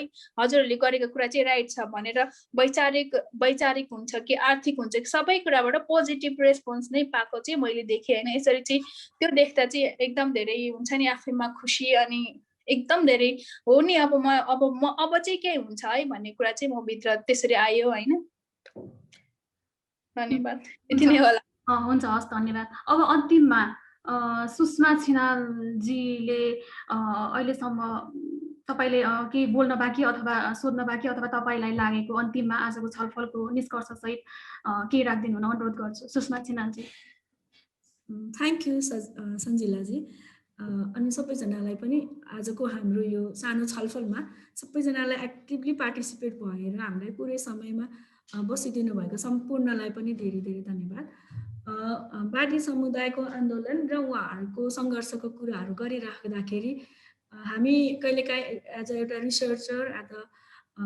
के भन्छ एक्टिभिस्टको कुराहरूले गर्दाखेरि हामी कुनै पनि विषयमा चाहिँ अलिकति बढी भावुक पनि भइन्छ हैन आफूले भोगेका कुराहरूलाई व्यक्त गर्ने ठाउँहरू पाउँदाखेरि सबै कुराहरू एकैपटक ओकलौं जस्तो पनि लाग्छ कति कुराहरू विभेदको कुराहरू होला जुन कुराहरूले भोग्ने मान्छेले भोगेको कुराहरू चाहिँ व्यक्त गर्ने ठाउँ पाउँदा चाहिँ सबै कुरा ओकाल्न मन लाग्छ नि त्यो ओकाल्दाखेरि कहिलेकाहीँ बढी भावनात्मक रूपमा गएर ओकालिन्छ त्यो कुराहरूलाई पनि हामीले धेरै कुराहरूलाई चाहिँ अलिकति मध्यनजर पनि गर्नुपर्छ यहाँ चाहिँ अब आजको कुराहरूलाई मेरो प्रस्तुति गोपाल सरको कुराहरू हाम्रो अस्मिता बहिनीको कुराहरू र सम्पूर्ण जसले चाहिँ प्रश्नहरू गर्नुभयो उहाँहरूको कुराहरू सुनिराख्दाखेरि मेरो लागि लर्निङको कुरा एउटा पनि भयो भने हामी जसरी वादी समुदायलाई बुझिराखेका छौँ, जसरी समाजले चाहिँ वादी समुदायलाई चित्रण गरिरहेको छ, त्यो कुराहरू मात्रै होइन कि हामीले चाहिँ अब वादी समुदायलाई बुझ्नको लागि चाहिँ उहाँहरूको इतिहास पनि एकपटक खोताल्ने कि उहाँहरूको चाहिँ अहिलेको अवस्था आउनुको पछाडि चाहिँ हाम्रो समाजको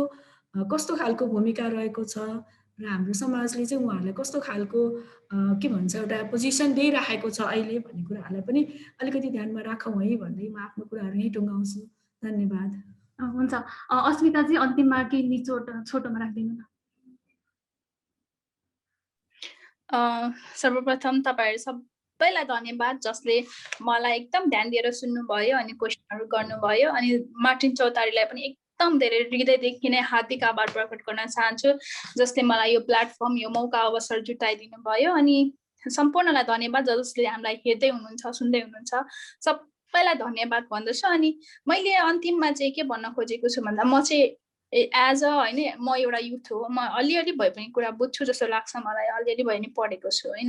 अनि कतिपटक हाम्रो सोसियल मिडियादेखि लिएर यता बाहिरतिर होइन अब कुराहरू, अब लेखको कुरा गरौँ, रचनाको कुरा गरौँ होइन, जस्तो हाम्रो पण्डित बाजेको लौरी, मेरो कथा, त्यसपछि ऐलानी अनि नथिया जस्ता यो जुन यिनीहरू छन् होइन, एउटा समाजको एउटा जिम्मेवार व्यक्ति भइसकेपछि अरूलाई यसरी खसाएर होइन त्यसो चाहिँ नगरिदिनु होला होइन। त्यो कुरा चाहिँ मैले अघि नै जोड्छु भनेको थिएँ तर बिर्सेछु होइन। त्यो कारणले गर्दाखेरि अब किनभने म एउटा वादी समुदायको एउटा केटी हुँ होइन, किनभने मैले बाहिर फेस गर्नुपर्छ। जस्तो अब एउटा घटना सुनाइहालेँ, जस्तो म फर्स्ट इयर सेकेन्ड इयरतिर पढ्दाखेरि वादी नथिया बाहिर पब्लिकमा आयो होइन। पब्लिकमा आइसकेपछि मेरो साथीले पढेछ अनि मलाई फेसबुकमा हामी कनेक्ट थियो अनि मलाई सोध्यो 190 स्थानको कति लिनुहुन्छ। त्यसपछि मैले के जवाफ दिनु होइन, किनभने जुन त्यस्तो धेरै क्यारेक्टरहरूलाई खसाइदिने काम पनि नगरौँ होइन। हो हामीलाई दुःख छ, हामीलाई पीडा छ, कतिजनाले बाध्यात्मक यौन पेसा अपनाउनु भएको छ किनभने त्यो उहाँहरूको बाध्यता हो होइन। त्यो कुरालाई चाहिँ इस्यु बनाएर होइन समाजमा विभिन्न खालका नकारात्मक अफवाहहरू चाहिँ नफैलाइदिनुहोस्। अनि त्यसपछि हामी पनि एउटा डिग्निटीको हुन्छ नि एउटा अस्तित्वमा जिउन चाहन्छौँ। अनि यसमा चाहिँ हामी सबैलाई तपाईँहरूको जरुरत छ। तपाईँहरू जस्तो मेरो पोइमले भने जस्तै तपाईँहरू सबैजना आएर हामीलाई हातेमालो गरेर अनि हामी पनि यहीँको मान्छेहरू हौँ भनेर हामीलाई एउटा जिम्मेवार व्यक्ति, राज्यको एउटा जिम्मेवार व्यक्ति बन्नलाई अनि नागरिक बन्नलाई सहयोग गरिदिनुहोस्। अनि म यो चाहिँ अपिल गर्न चाहन्छु सम्पूर्ण नेपालीहरूमा अनि हाम्रो राज्य सरकार जो जति हुनुहुन्छ सबैलाई धन्यवाद। अस्मिता बाबीजी, सुषमा सिन्हाजी र गोपाल नेपालीजी, तपाईँहरू तिनैजनालाई धेरै धेरै धन्यवाद र सहभागी सबैलाई पनि धेरै धेरै धन्यवाद।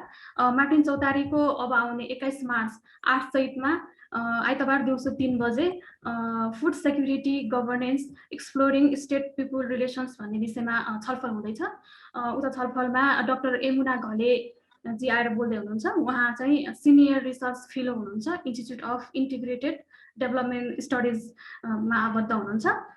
यो कार्यक्रममा पनि यहाँहरूले सहभागिता जनाउन सक्नुहुनेछ भन्दै आजको हाम्रो छलफल यही सकिएको छ। हुन्छ, सबैलाई धन्यवाद, नमस्ते।